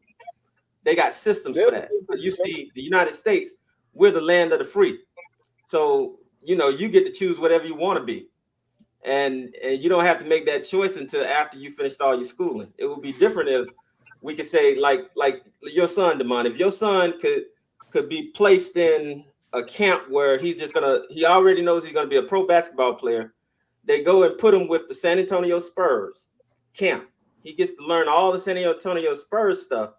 That would be all right if it was international, but we'll balk at that in the United States, because how dare you take your child's ability to make his own choice? Yeah, They're not like, we in the States, we can't do it like to the team type thing, but they already adjusted and they doing what it is and stuff. It's just at basically 16. If you are a top high school basketball player in the United States, you can now make six figures at the age of 16, or decide to I think defer that or whatever, if you know that you're gonna go to college for a year and stuff like that or something. But yeah, at OTE you can get paid six figures, and they keep up with their schooling and stuff like that as well. When Star came over here to OTE and stuff like that, it wasn't like he just wasn't in school, and he was playing ball here at the age of like 16 and stuff, and before he went to go play at Perth and all that in Australia. So I mean, we're doing it. They're trying to adjust a little bit, have that ability there, you know what I'm saying, or whatever, versus like these top kids just solely being on the AAU circuit or whatever. It's like, it's somewhere now where y'all can get some actual, somewhat like legit pro training, because all these AAU branches and whoop this and that, all of them ain't pro stuff or know what they doing per se necessarily. It's just a matter of, getting certain stuff together to make it happen. You just a money grab anyway. So yeah, let me add it. You don't really learn real nothing with AAU basketball. Yeah, well, it depends. I was gonna ask though, real quick, Foot. I was gonna ask, and what the question I wanted to ask, what Marion was saying, I don't believe, or y'all correct me if I'm wrong, the older heads and stuff like that, like, it was never a rule it was just like what the mom was saying, that they just didn't draft guys like that. Because didn't Moses Malone come out of high school? Yeah, some of them. Yeah, it's So what I'm saying, it was never like a rule saying that, oh, you can't take a guy out of high school, and then they took that rule away and then opened up the floodgates. For some reason, they just decided to start going that way in like the mid 90s when it was because outside of Moses, it was KG. KG was the first one in a long time to come straight out of high school, and it was Kobe. And then after KG and Kobe, the floodgates opened. Then they stopped. Of like high school guys. So it was twice.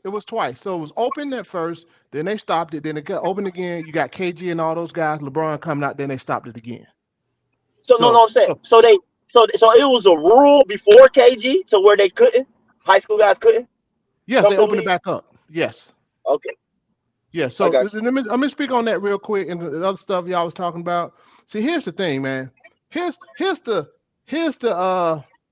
elephant in the room. The NCAA, right? So they had their little thing going on with the NBA and all the other leagues, NFL, all this other stuff. So the NCAA was a farm system, making these schools a lot of money. Then you folks start talking like your Edo Bandits and stuff like that, start getting heat on that because they were making rules that was hurting the kids. You can't make no money. Anything, your likeness got to come through the NCAA, all this other stuff. So they making money hand over fist. NCAA is a non-profit, but they're a company, right? So people don't give LeVar Ball credit they should be giving because he scared the shit out of them folks, right?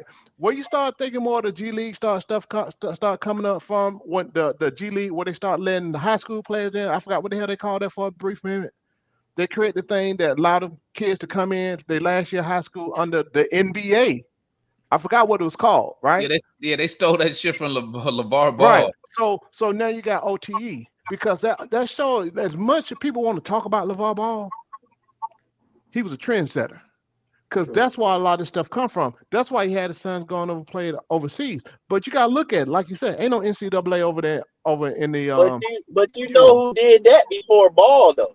Ball, I get what he did, and like you're right, like the league development he did, a lot of it was because he wanted to showcase his boys, and I feel like he wasn't just solely focusing on them so much, and like kind of actually connected with some people. He could have really got something done. But even before Ball, bro, like Brandon Jennings did that. Brandon Jennings, I know. College. Yeah. And so let me finish went overseas.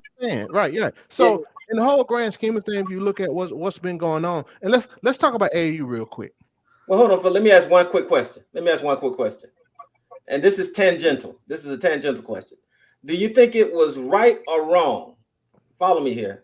For people like Ball and Richard Williams to determine what their children would be when they were children. Like Richard Williams said that he was going to have Venus and his daughters were going to be tennis players. Yeah. Ball said that his sons all were going to play in the NBA. Were they right or wrong? They're right or wrong for guiding their children in those directions? Absolutely right. In my opinion, right. Right. Unless your children come out and say something, say they don't agree with it. Yeah. And I'm talking about maybe when they're about 15, 16, 17, Dad, I don't want to play ball. Yeah, that's different. Yeah. But they never came out to their dad. All right, guess what? You know what, Marion? Let me finish. You know what, Marion? You can have a kid, and I could want them to be all type of shit. I could want, people be wanting their kids to be millionaires, and they end up being career criminals. True. I mean, that's different now, DeMar. No, it's not different. This is the point. No, because this is the point. This is the point.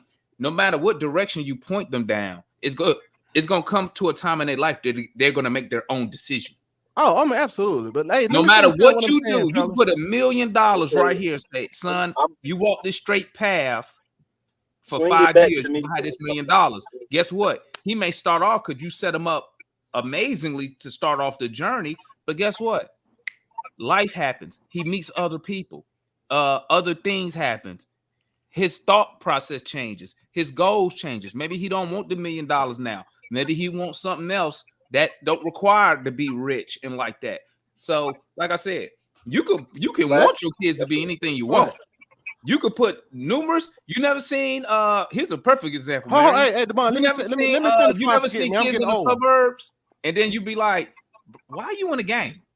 What you Let game you bang go for? quick Why?" before I go But in on that. let me hit you with the follow up. Hold on, hold Wait on, a man. minute, let me Hold finish. on, Let me y'all finish. keep, let me It's finish before I it's forget. real No, quick. just Go put ahead. ass up. Go Real ahead. quick. It's Cause real quick. I Go wanted ahead. to Real ask on quick. that too, Mary. Don't you think that the AAU program was built out of parents who wanted their children to go to the pros, and they just started grabbing all of these coaches and say, "Coach my kids, coach our sons, coach our sons." I'm finna get right into this real quick. So AAU. I don't believe that. So AAU. Y'all know what AAU started? I do. That's what I'm asking. Track. Track. AAU was mainly a track thing because track needed it. A track Elite, thing, right? elite track, Yes, elite. elite track. Not Then, everybody. No, then AAU started out with elite basketball. When I was in high school, your butt elite wasn't when elite. you wasn't on the way to the NBA, you were not on no AAU team when I was in high school. Yeah, now you No. just so gotta let pay. me say this. So when you tie this to basketball and other sports, it's still sanctioned, right? The thing was it was sanctioned, right? Which was a good thing. Everybody couldn't be no damn coach. You can bring your own team, right?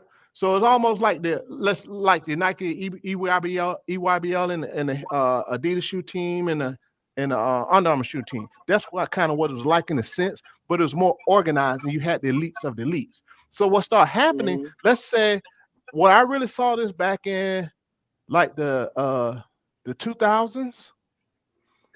Everybody, you had YBOA, Youth Basketball, right? Organization of America. You had those YBOA was start coming along, and you start seeing. Then you start seeing everybody want to be a damn coach.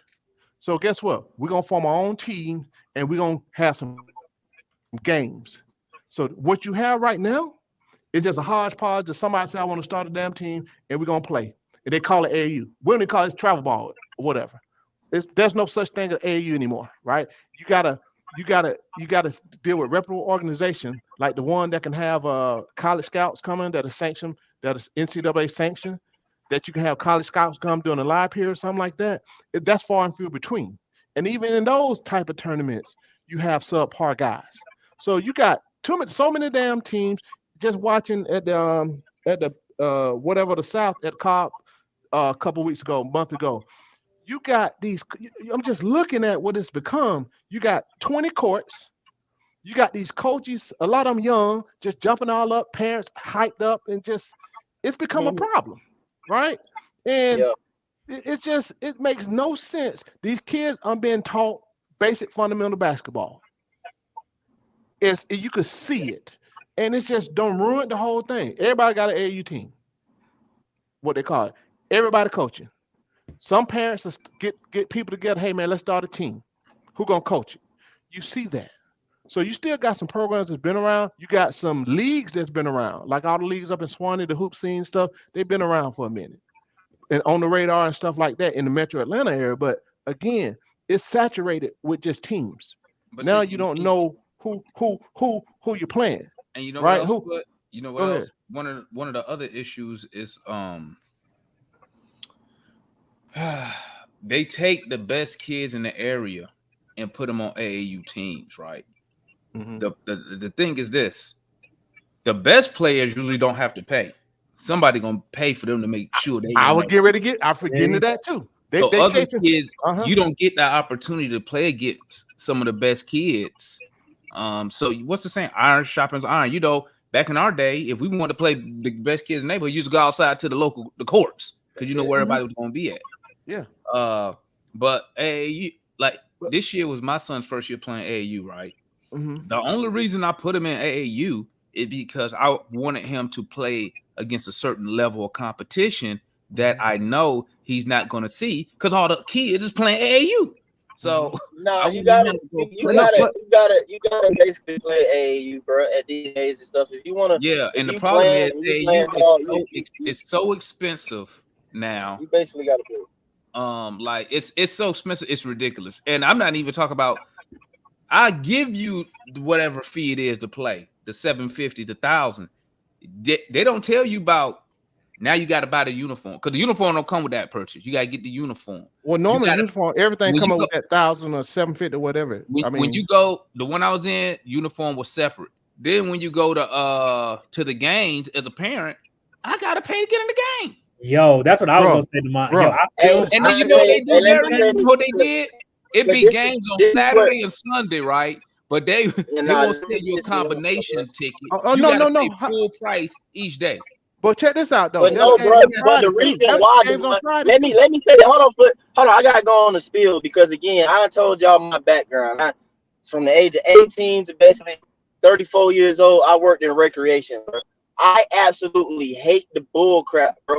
Because number one, I did it myself. I started a business probably about around the age of 26 or so. And I did it for a couple of years. I called it Bread the Ball Sports. All right. And what it is that I was doing basically was hosting, you know what I'm saying, little tournaments and stuff for like youth ages and everything like that. You feel me? So I know from both standpoints, okay? And I went into that from the experience of working recreation so long. So I'm basically I've gotten referee contacts now. I got a bunch of coaches and teams and players. I know all these folks now because they have met me through the rec, right? So my thing is now you got stuff called I-9 Sports, right? You got I-9 Sports, you got AAU. The reason why you got to pay so much, you feel me? And it's the same thing when I just had my son play T-ball, a part of the Christian Park Baseball Association. You feel me? I had him, because that's another thing too. You got a bunch of youth athletic associations. Youth football is ran through youth athletic associations. The reason why crap is expensive because none of these organizations own a doggone thing. Everything that you go to, they are renting that facility out. I have been on the other end accepting thousands of dollars from a league coming in to pay us to rent out the gym or our baseball fields or our football field to run their league. So they got to make their money back because they got to rent the facility. They got to pay for referees and all this stuff and everything like that. And they want to make a profit. So they're going to tax you. So again, as a recreation professional, it does piss me off because I've seen recreation slick die. You know what I'm saying? Basketball, this, and all these type stuff. Like your actual rec departments no longer run things anymore outside of maybe basketball. But things are ran by youth athletic associations to where now your local government, all they do is basically rent out the facility. And the government, you know, the parks department can make money because we rent the fields. Like, bro, when I worked for Gwinnett County at Lucky Shoals Park or Brick Road, bro, like, bro, it was a cricket league. Them folks came in there, I'm telling you, once a week, like dropping close to 5,000, renting out the fields for like the whole weekend, all day, to cover the lights, to cover all the above and stuff like that. So that in itself had become a business or whatever. So like the month, that's why you got to pay that much, because part of recreation, bro, if you are a resident of that city or that county at that park or rec center, bro, you ain't paying no more than $55, $60 for the whole thing. But if you go AAU or I-9 or this and that, bro, it's double the price. It's going to be $150, $125, this and that. And then they're going to try and tell you got to pay for some other stuff and everything like that. I'm just saying, me personally or whatever, from that standpoint, whatever, I wish that things go back to that way. Because there's no reason why, say, for example, even the high school kids, I understand high school ball, I know the season of that. That's the issue. A lot of times, rec league, they run their season the same time the actual high school is going. You feel me? So, like, once you get the high school age kids, look down on rec league. They ain't trying to do that crap. They're like, man, fuck that junk. Even if they don't make the basketball team, they still ain't trying to go to the rec because what's the quote-unquote stigma is about that. Oh, you at the rec? You feel me? That's like that's almost like somebody playing at the church league, even though, I mean, sure, you get some good leagues and stuff at church too. You feel me? Or whatever. It is what it is. But, like, I think that the recs at least should start running their high school ages during the summer. You feel me? Summer evenings and maybe weekends, because I know a lot of them do summer camps, so that's going to be during the daytime. But if they can do that at the rec center during the summer and but it's a matter of that same competitiveness and do it actually through your local government department, bro, it would be way cheaper, dog. It would be way cheaper. But you got people who want to profit. That's as simple as that. You got people who want to profit, bro, at the same time. So that's why you're going to get taxed to enter the gym. You're going to get super taxed to sign up. All the above, bro. Like I said, you got to keep in mind, none of them folks who run the league own that gym, bro. They renting the gym out.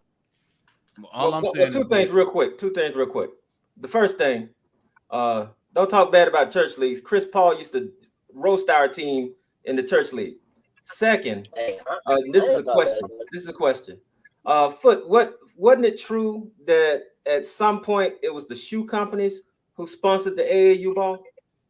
Yeah. No, they sponsor their own league. They always had their own league. They create their own league. You like Nike But you camp, still got Nike, Adidas camp, Nike camp, Adidas and Adidas stuff camp, like Yeah. But McDonald's no, of they run America. within they that still and they they run still within the camp. sponsor they still Hold- sponsor some AAU Hold on, events. let me Now finish. Nike, Hold on. Let me now finish. Nike Nike had that. Hold on. Nike sponsored camp sponsored years ago. our AAU. My son's uniform is Nike Pro Skill. So Nike's probably not sponsored. They're probably getting it from start with a B. That's a BSN whole Sport. other thing. BSN. BSN. Yes. BSN Sport. I know Yes. that because in rec, that's who you buy stuff Yes. for. Basically, like Yeah, that's what, like a magazine So- catalog or something. That's where I get all my sport equipment from. BSN Yeah. Sport. So when Nike gonna give you stuff directly, it's gonna be with the EYBL from a basketball standpoint. Well, we got Nike. Like our shit said it's Nike. Yeah, I mean Pro anybody can get it. Skills. I mean, yes, No, I anybody was can about to get say it. I film events where they don't let kids in the gym if they're wearing Adidas. Wow. So that's a Nike event then. Well, it might Yeah. not be EYBL, but yeah, they do other stuff as well. Yeah, but like AAU, man, I tell you like this, man. I mean, it was a good little experience for my son, but do I think you need AAU basketball? I don't think you need it. I mean, really, all you gotta really do is make your high school team. I mean, at the end of the day, if you make your high school This team, is what you it's for. should- Hey, Demond, Huh? the AAU. Correct me if I'm wrong, but I believe the AAU part helps with your ranking. You understand? You know you can pay. What? Hey, No. Mike, No, you know it you can doesn't. pay. You know you can pay for your ranking, It right? doesn't? Okay. No. I mean, So probably again, can, bro. I mean, people you just can need pay to for a lot stop of saying, stuff. hey, You can people pay. need- in Hold America. on, let me say You something. can Let me say pay- something real You quick. can pay for a lot. You can Let me pay say for something real quick. ESPN. Who's the other ones? Well, hold Like- on, Demond. Let me say something real quick. Stop using the word AAU. Right? Okay. AAU is American Athletic Union, right? Union. So Okay. you don't see a lot of AAU sanctioned basketball Actual events, teams. right? I got So the events are basically who sanction them, right? There's different sanctioning bodies for the sport itself, right? YBOA is one of them that came up later that a lot of people start playing with. It's not as popular as it used to be. It was an alternate to AAU. So again, it's not who sanctioned it. Most of the events are not. The only events that really sanctioned are the events that during the live periods where college coaches can come, because that's all under USA. You got to be certified to even coach in USA basketball and stuff like that. Where the NCAA can come. Like, James, I don't know, James is trying to tell me what I know, but whatever. But yeah, so most of the sanctioned events you're gonna get right now is the stuff that the live period. They keep changing when the college coach can come and see actually players in the gym. So outside of that, you have other organizations that's running these tournaments. That don't mean it's sanctioned by what EYBL is sanctioned by Nike. The Three Stripes is sanctioned by Adidas, and Under Armour doing their own thing, right? So again, there's not a lot of sanctioned events like an AU sanctioned event where it's specific things and protocol. People throw the name on it. They be lying. Coaches who or organizations who run it, they just be lying. But it's just somebody right now. Somebody doing the tournament, go run out of the gym, like Mike said. We're gonna go run out of the gym and we're gonna run a tournament and we're gonna bush up. Say Friday I need $15. The weekend I need 46 or whatever. That's all it is. Right now, it's a moneymaker. It's a money maker. So when we hear somebody like T talk about the team that he played on, and then he talk about he played against Tatum or whoever, and he played against Brown or whoever, or he played against this guy and that guy, and they start going back talking about all the guys that they played against when they were on that team. What type of team is that? Is that like because it's not a high school team. It's an AAU team. Some type of put together. Stop saying AAU. It's an AAU. It's a travel AAU AAU team. Those teams usually owned by somebody with money, and I guarantee you that all them dudes on them top teams that they be talking about, they don't live in the same areas. They build those teams. It's like Trey Young got a team. He got an AAU team. He owned his own team, right? Yeah. He has the type of money to where if he really was like one of those cats who's like, I want to just win at all costs, He could just go and recruit players to come play for his AAU team. And that's what they do. Now he'll probably, because he's under Adidas, he'll go play in some sanctioned Adidas events, and he'll go play in the other events he want to play in. An example though is that bro. They be cheating. Hey, Demar, you know that huge kid that just signed with NBA. My son played 6th grade, bro. They had this dude out there. I ain't even gonna lie to you, dog. He having older kids on board and stuff like that. Bro, I promise you, bro. I promise you, this dude, bro. Mike, if you seen this kid who was supposedly in the 6th grade, bro, you told me he with me, dog. Bro, he can almost dunk. Did he have a goatee? No, but we had a dude, bro. We had a dude in the rec league. He had a mustache. I was like, hey, he ain't. They definitely shouldn't be getting away with nothing like that. Of course.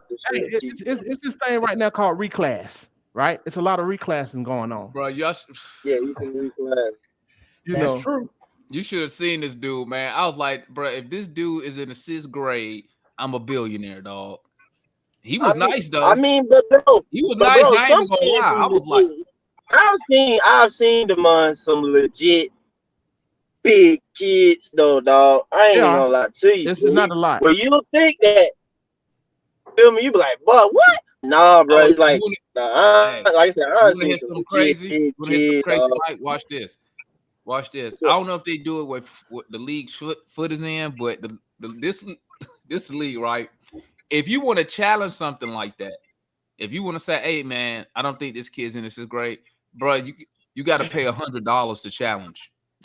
So again, hey, Demond, here's the thing. They're not sanctioned events. Sound like they cheating, dog. They cheating. You gotta pay $100. Let me say this. Hey, Foot, real quick. I told the coach, I said, hey, bro. I said, this dude ain't in the 6th grade. He said, I won't forget. He said, yeah, I know. T, I know. I said, you ain't gonna say nothing. He said, it's gonna cost $100.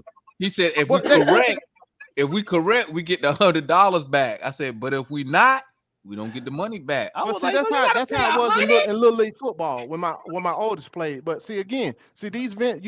So this how it works, right? When you ask me what leagues out, so we put kids in different tournaments. Now we'll go to like your sanction, like with the older kids for the live periods and stuff like that. That's an actual sanction, and I had to pull out my USBA card and all this other shit. There's actually rules, and you have to turn the roster in. They check everything, but then most of these they don't check nothing. You just come. Everybody know. You just come. You just play. You know, you pay your little money you pay your money anywhere from $250 to $400 for the team to play into it or whatever, and that's what it is. You hope you try to look and see who been playing, man. I'd say it's gonna depend on the actual people, bro, and their integrity. Because like I said, bro, when you come to my gym, and like I said, I've been responsible of running age groups from like 4 to what? My last did 10. I do 4 and 5 would be my one league. Then 6 and 7 be one league, 8 and 9 be a league, and then 10 to 11. So I have the 3 bottom leagues I usually used to have all the time. So 4 to 9, bro. In my league, heck no, I don't play that crap. I ain't even play stacking teams, dog. You feel me? Like you lame. You a coach coming into my gym talking about trying to bring your own squad. I'm like, bro, at this age, you're lame, dog. You're lame. That's how you're lame trying to stack your teams. Hey, family, we're going to go ahead and end the show, man. It's been about 2 hours, but I got one more question to ask y'all before we end it, man. I want to get everybody's thoughts on the breakdancing in the Olympics. Oh, my God.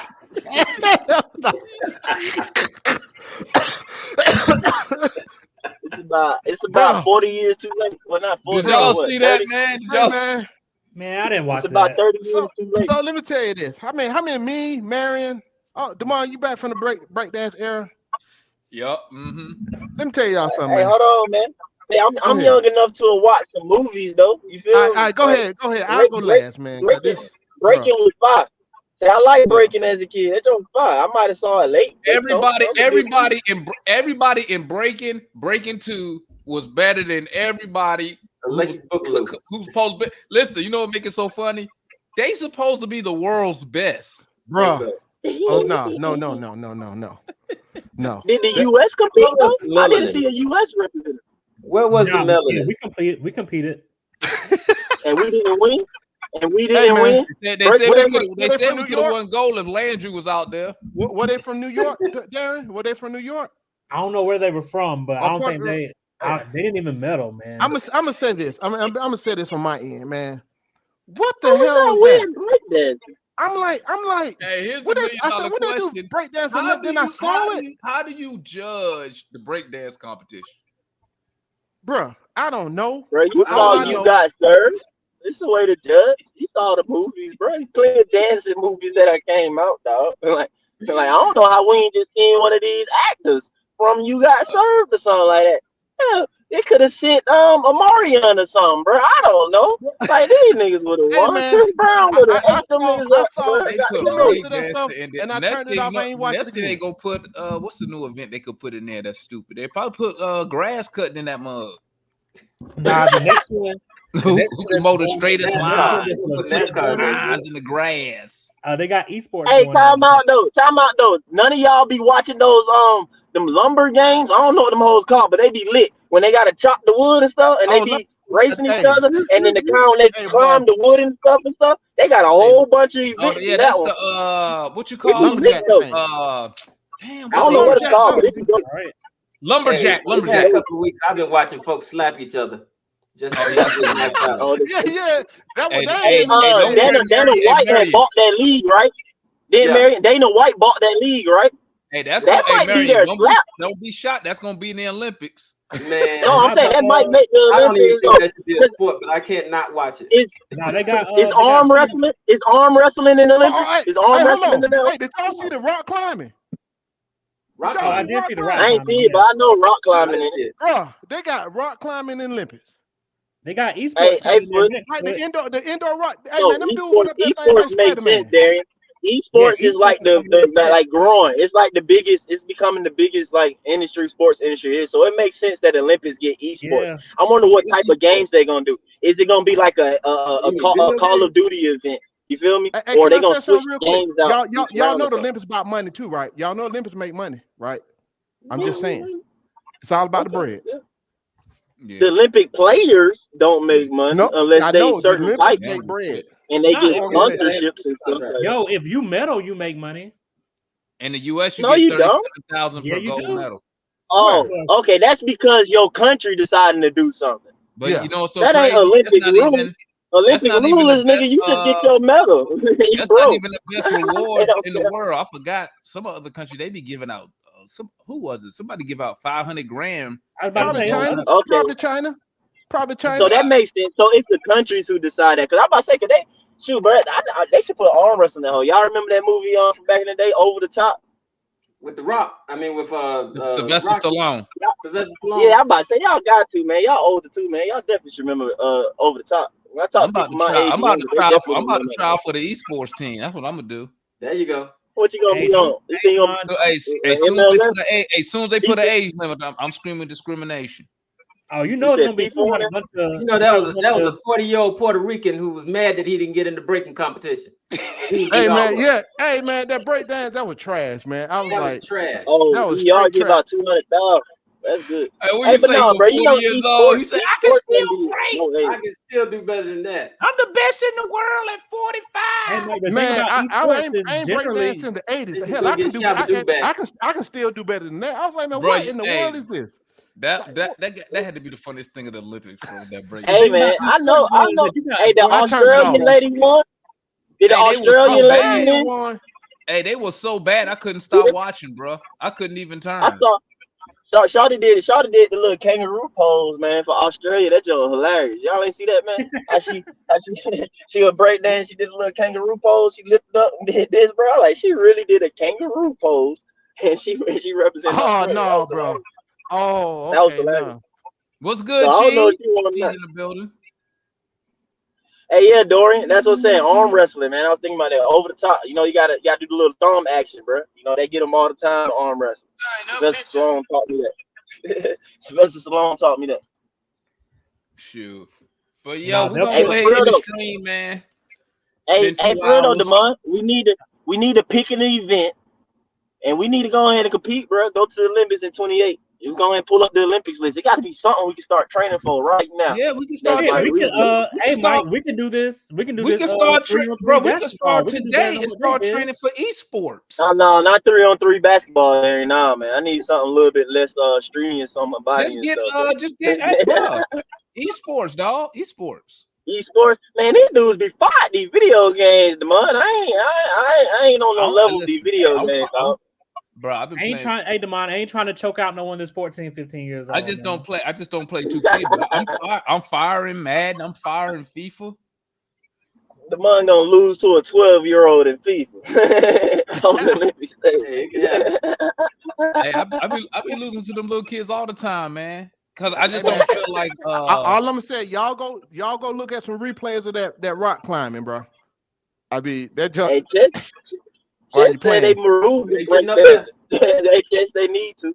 They need to removing get it. that shit out. That shit was awful, bro. Just matter of fact, I'm trying to think. I don't even. Did I see a black person do any breakdancing? Yeah, France. France had had black one. people. Fresh had a black guy. Yeah, France's black guy won silver. Wait, hold on. I'm trying to think, man. Hold on. I think I only see like how many. How you got breakdancing? You got like 3 black people. Take the over, John. Hey, That's look what John just. I just put up what John just. I'm at the Fox Casino. What Hawks bet should I take the over? Take the over on the wins. Take the over, Take the over, on John. the yearly wins. Yep. Over on the They only got it for 36.5. 34. I'm about to say it's 34. 34. Man, let me start Take getting on over this on FIFA hardcore now, so I get ready for 2028. Mm. I'm telling you, bro. I'm about to pick something archery, something, but I'm about to start working. That ain't Trying to go to esports. LA. Archery. I ain't gotta be esports. I said an Olympic event, bro. Darian said, or y'all suggested esports. I'm saying I ain't good at them sticks That's like because that. you don't need to be in no type of shape to play that shit. Hey, Bro, you ain't gotta be in shape to play a lot of stuff. You gotta be in shape to shoot. Bro had his hand in his pocket. You ain't gotta be in shape to use a controller. You ain't gotta be in shape to shoot, but them thumbs gotta be right, bud, and your reaction speed. I don't know. I'm nice in any video game I play. I'm good. Hey man, don't let me get back on that. I was good at Call of Duty. I'm good at all. I told you, Demond. I just got on 2K. My dude trash. He'll get destroyed. I ain't done 2K. My son downloaded 2K. I ain't my really got no. dude trash. I'm about to hop up. No, because the new 2K. When new 2K come out? Shoot, like a month or so or 2. Oh, it ain't even worth me fucking with it then. I think Let's it's October. I gotta find it. I gotta see what the black market talking about on that VC. Hey man, let's just go back playing. Let's go back to playing Quake and Doom. How about that? See, y'all might be Demond, Foot, and Marion. Well, now y'all ain't too old. I don't know. Y'all probably playing the games at this time and stuff. But Olympic, they need to do Olympic GoldenEye 007 on the 64 and all. Now that would be GOAT. That would be GOAT. I remember GoldenEye. I ain't playing. You better get on GoldenEye on that hole. Huh? You better get play. They ain't gonna play that. They're probably gonna pick something like Fortnite to be in the Olympics. Man, yeah, they probably would do Fortnite because everybody or Call of Duty. Yeah, Fortnite or Call of Duty. Boy, I used to be nice on them sticks back in the day. Don't have no time no more. Call of Duty, man. Oh, you know what I was thinking? That Ghost Recon. I should get on. You know what I was thinking, Darian? They might do esports virtual. I think they'll be there. What you mean virtual? Like a virtual reality? Like in 4 years, they could. Yeah. Virtual esports. You know when you wearing your goggles, the headset. Yeah. Oh, you actually running and doing it. Yeah. How you gonna sanction that? When I play how they gonna know it's you? When I play what's it called? Resident Evil, man, because I got the vest too. Well, actually I got it for my son, but you know I'm using it too. I got the vest so when they be eating you, like the vest be like. Are you serious, man? Yeah, you be like this. You can't help it. You be like that. Like they bite you for real. You try get off me. Hey. Hey, you right, Cujo. I know, man. We finna in the stream, man. I gotta get something like that. That's dope. He said, hey, y'all. Hey, real quick, we gonna schedule that thing. Hey, Mike, hold on. What Matt said this week? Matt said Thursday. That's what he said. So Mikey Mikey gonna be going out of town?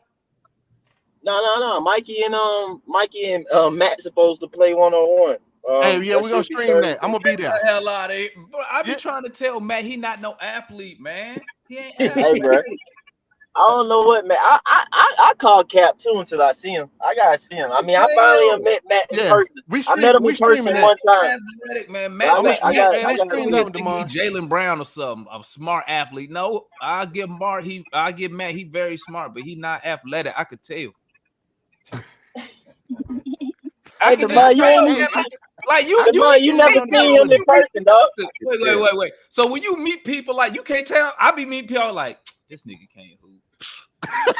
You ain't never You don't met be like Matt. that. I be like that. And listen, Devon, you ain't never met Matt. I'm about You never 90%. met Matt.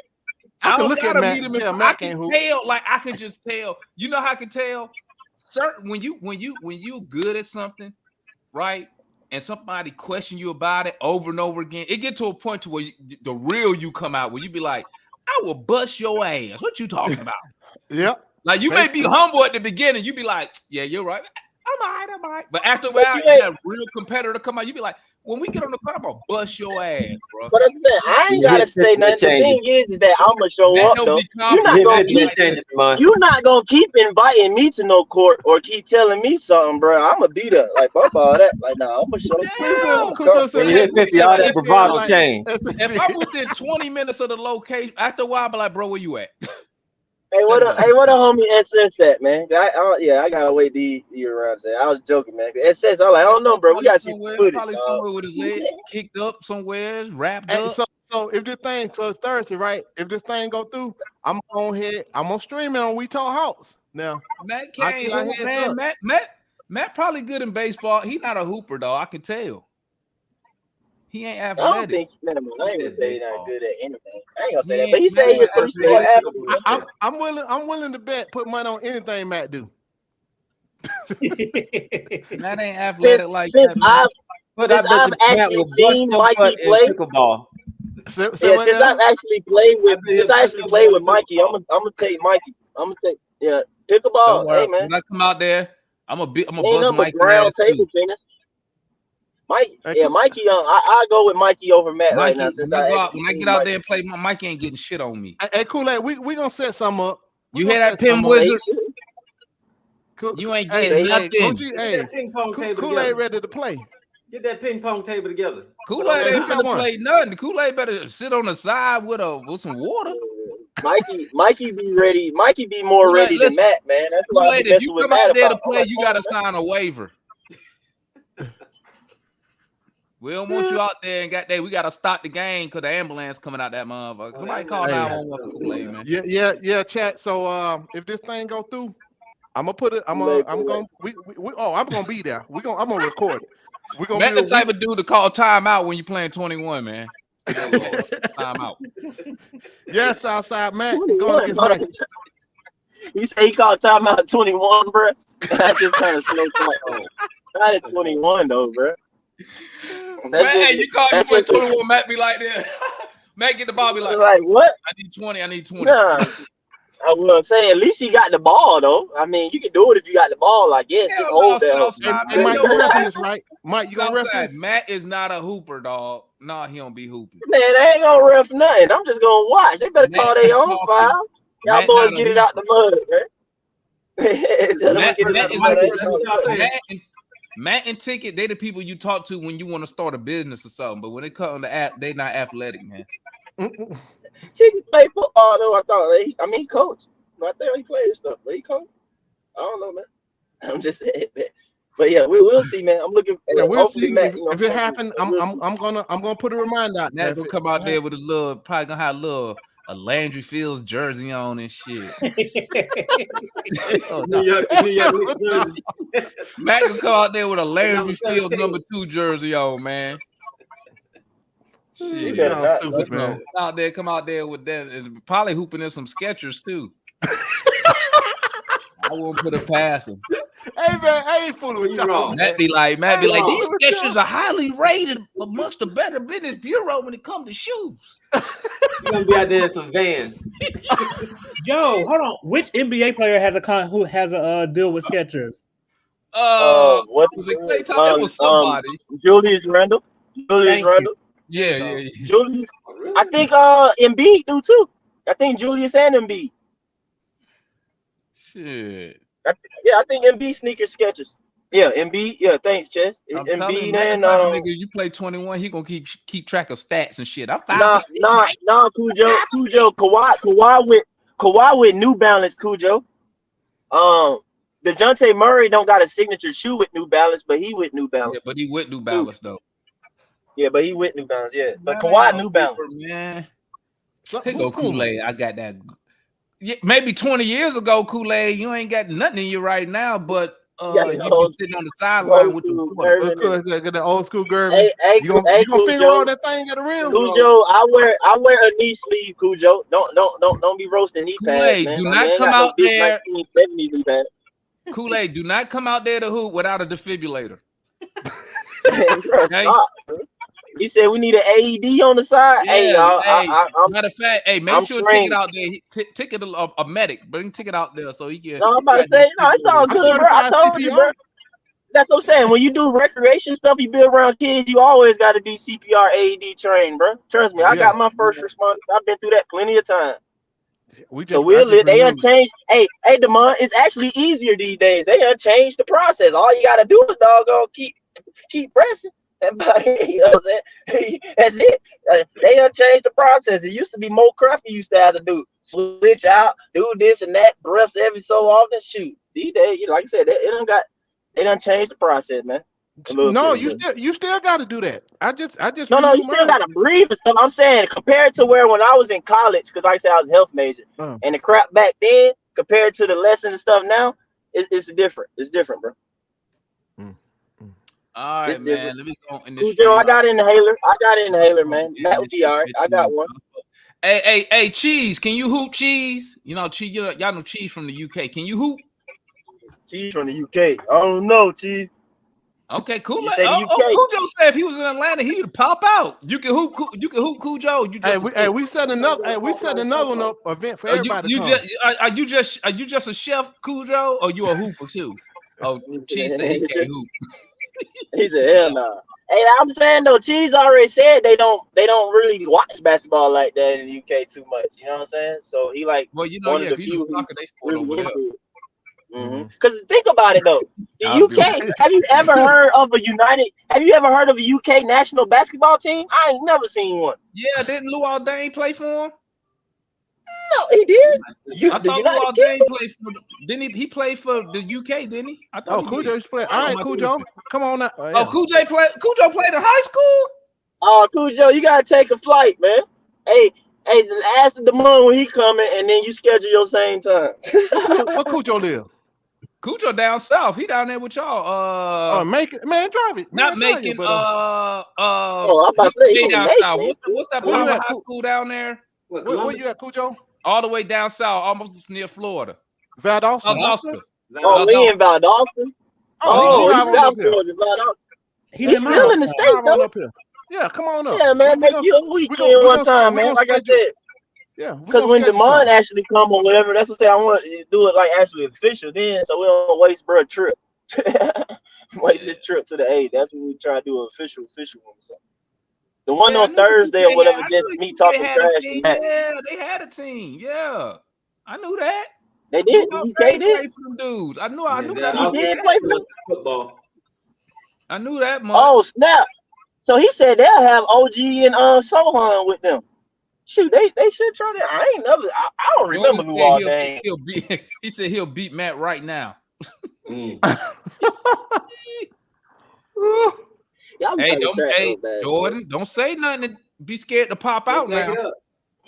Don't say nothing to be scared to pop out. Both y'all scared. You know, shoot. He said they don't want to play for us. Man. All right. Yeah, let's get you up out of here, man. Yeah, man. I'm gonna get my garage. Right, hey, man, smash that like button before you leave up out of here, fellas. Come on. Before y'all leave, smash man. That like button. We probably gonna get another show probably Wednesday, unless something pop off. I don't think shit finna pop off for real. We'll discuss and I might step in. Next I ain't week get to discuss. I didn't get to discuss with y'all the Bartlow pickup. I wanted to talk to y'all about that, but we're gonna knock that out next time, though, man. Because I got an appointment in the garage. So Salute to everybody who tapped in. Salute to Foot once again. Darian once again. Got Dag, Mike once again. Marion once again. Tapping in. Salute. Jordan said he local, so he gonna be there, baby. He gonna be there. Oh, okay. So salute to everybody in the chat who tapped in. My bad, guys. I didn't do the salutes. My bad. I got to get back in the groove. So we probably be here Wednesday. I know we went probably almost 2 weeks without a show. But hey. I did a show a week ago, Demar. Oh, that's right. But you know, we got lives to live. We got other stuff going on, guys. You know what I'm saying? So, but we'll be back Wednesday. If not Wednesday, Thursday. If not Thursday, Friday. If not Friday, sometime soon. We'll see you when we see you. All right, man. We up out of here, man. Y'all all right, fellas. Peace.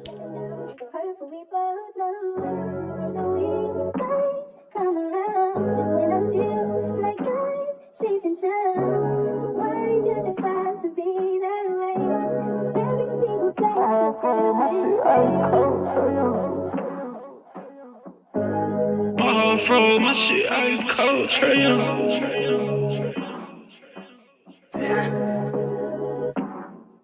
And you know I wear my heart on my sleeve. You hitting all the reads. Pack your shit like you finna leave. I go